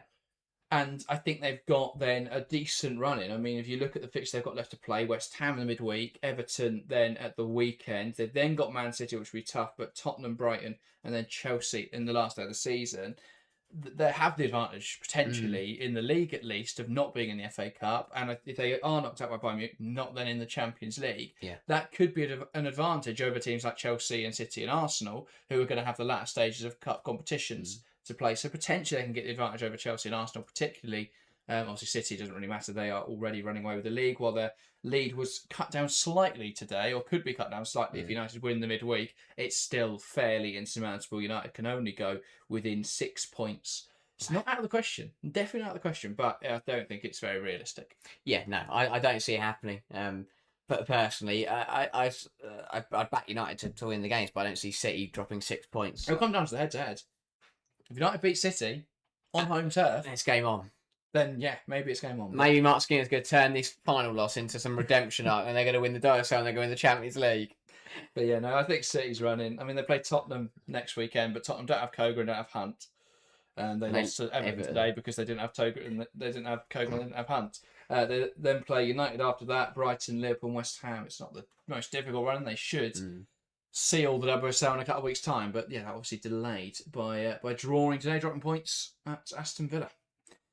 But yeah, we're just waiting here for the trophy lift, which, as always, takes an accustomary too long amount of time. That's it. All we've got to do is get some boards on there, hand some medals out, and get the trophy up. That's all you got to do. But yeah, I think Chelsea should enjoy this one, and I hope the fans do, especially. Although I hope the people that have moaned all year don't. People. Anyone else with Bompastor out doesn't get to enjoy this. We've sat here on streams with Chelsea games, and it's just been a stream of Bompastor out, Bompastor out, Bompastor out, rubbish team, need new players, Bompastor out. But ultimately, it's a League Cup final win with 2 more trophies potentially up for grabs. It's incredible, but I now bet the same people who think that Bompastor's the holy grail, because she is. She won the treble last year and still delivering trophies, but. Yeah, I think it just shows why you've got to stick with teams through bad. Chelsea had a bad patch, but it doesn't mean they're gone. Back in the winner's circle. It's been of course we still have to be honest. This season haven't been some great performances from Chelsea, and on the whole, it has been a below par season. But at the moment, a below par season means winning the Women's League Cup. That's incredible.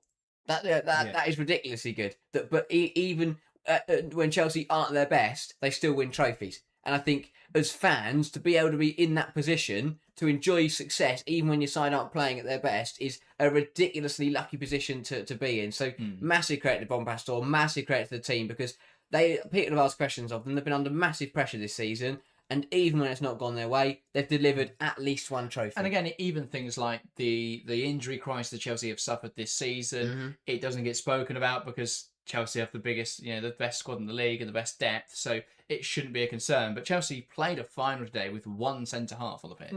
Chelsea finished the game with Nuskin at right back. Well, exactly. We're looking at what the team can look like on Wednesday. Just Buchanan and a dream. a very well, tired. Exactly. Buchanan's now probably have to play 90 minutes, or they're going to have to put Nuskin at right back or something to make it work again. And Bronze, who's just back from injury, is going to have to slot in and probably play 90 minutes again. So.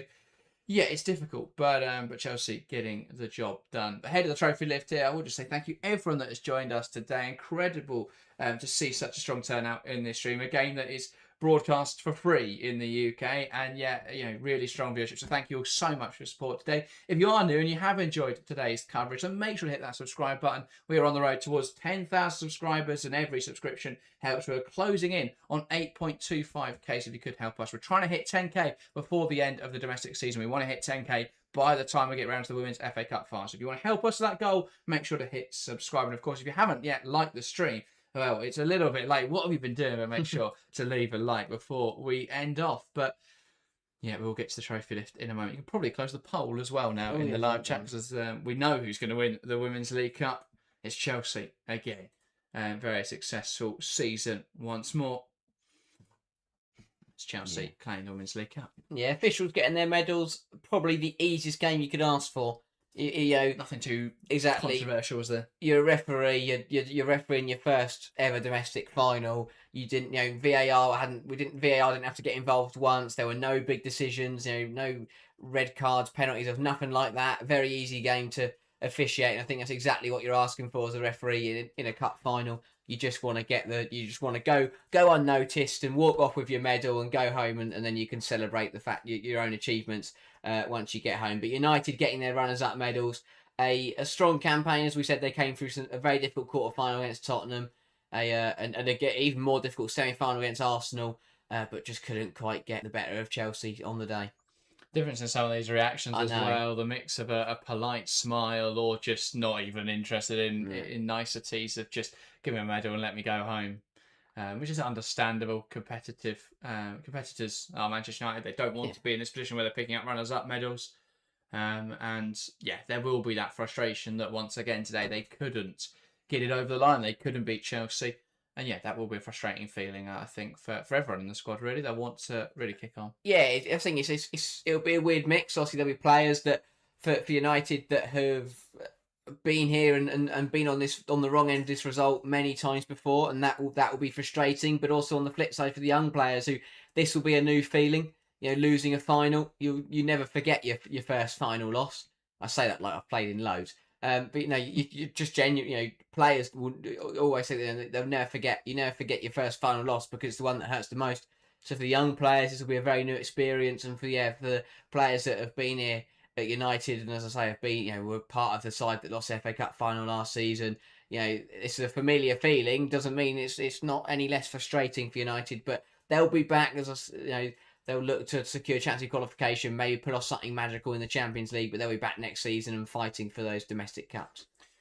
Absolutely, and now we can hopefully get to the main event as Chelsea claim their winners' medals. Well, first, Sonia Bompastor giving a rousing speech, and we spoke earlier. Could this be the catalyst now for a strong end to this season? There's still a lot to compete for in this game, and Bompastor delivers her speech. Lucy Bronze is absolutely buzzing there, and Bompastor still delivering this rousing speech.